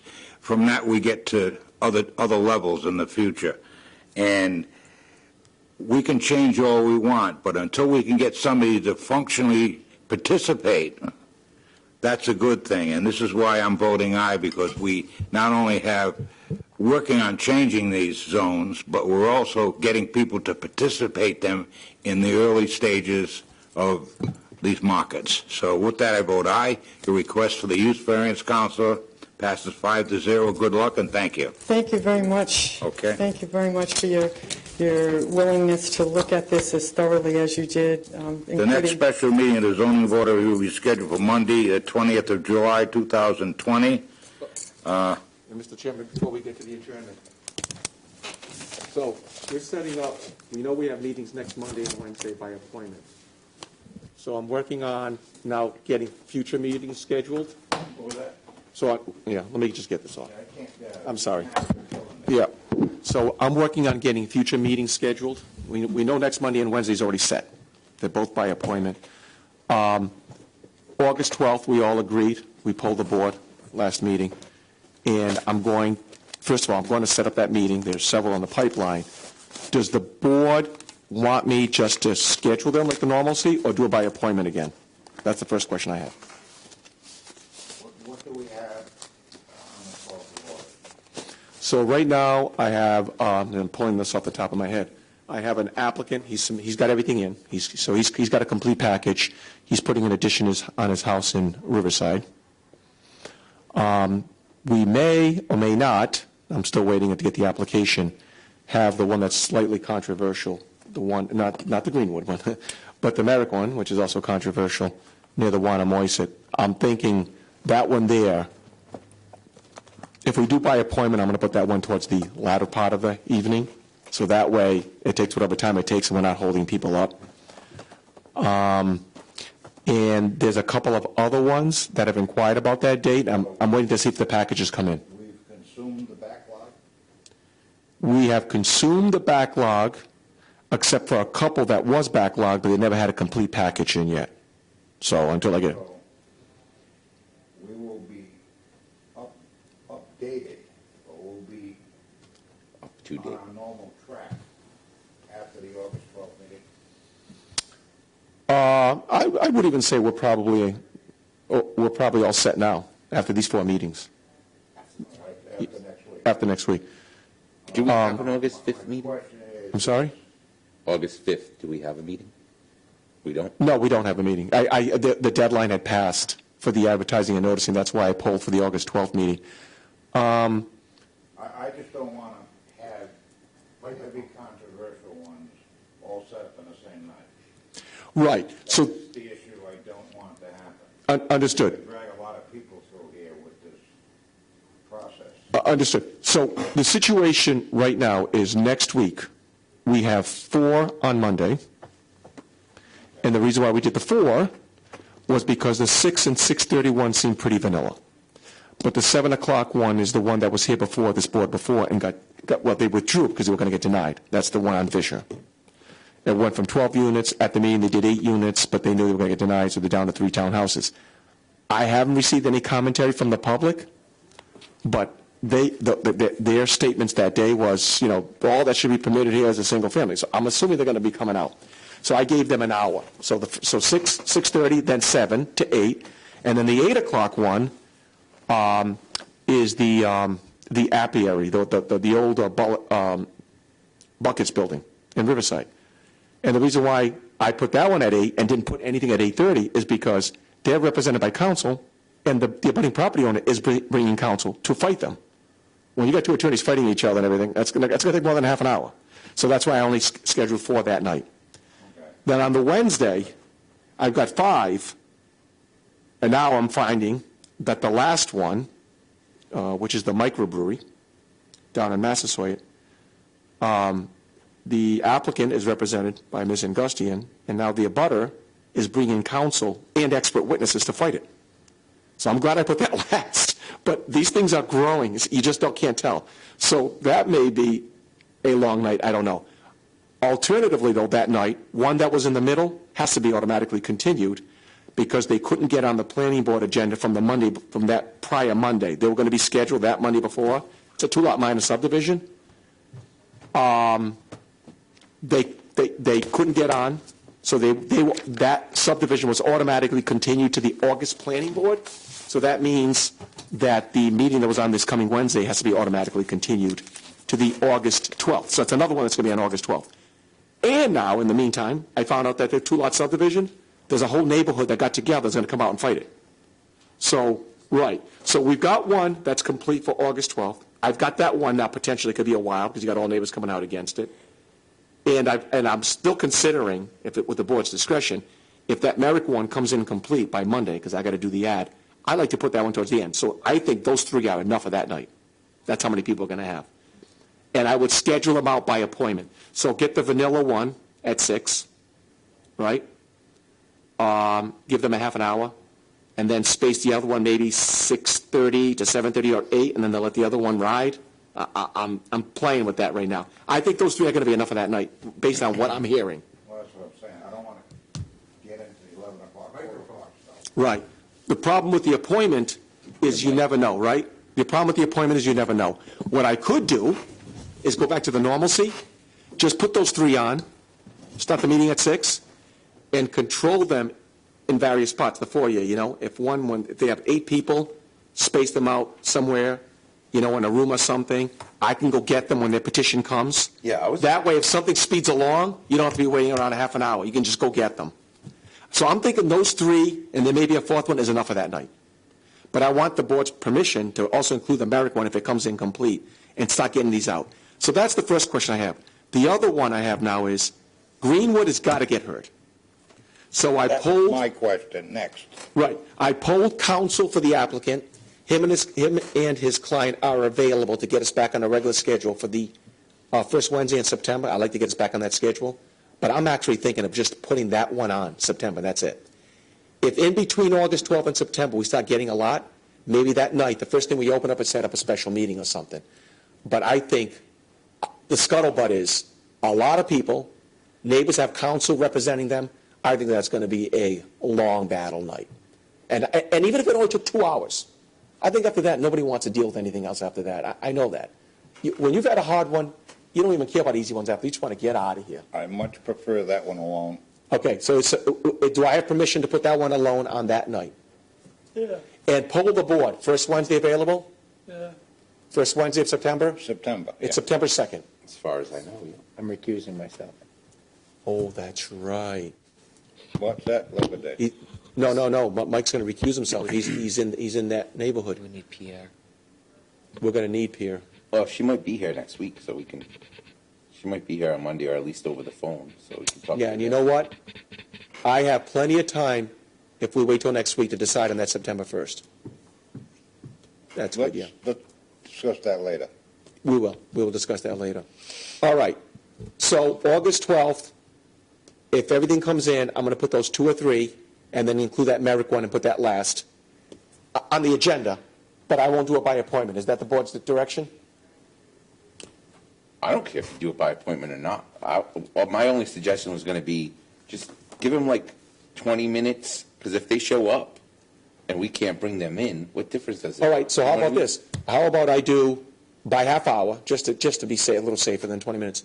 So I do 6:30 if I have a couple of vanillas, and then do the one that maybe potentially, that 2-lot subdivision, at 7, and then at 7:30 have the more controversial one. And if they start filtering in, I'll have the person there start putting them in different rooms, whatever space. Yeah. Okay, we'll do that. Okay? Yeah. All right. Thank you. Okay, we are adjourned, I hope. Yes. Motion to adjourn. So moved. Second. All in favor, aye.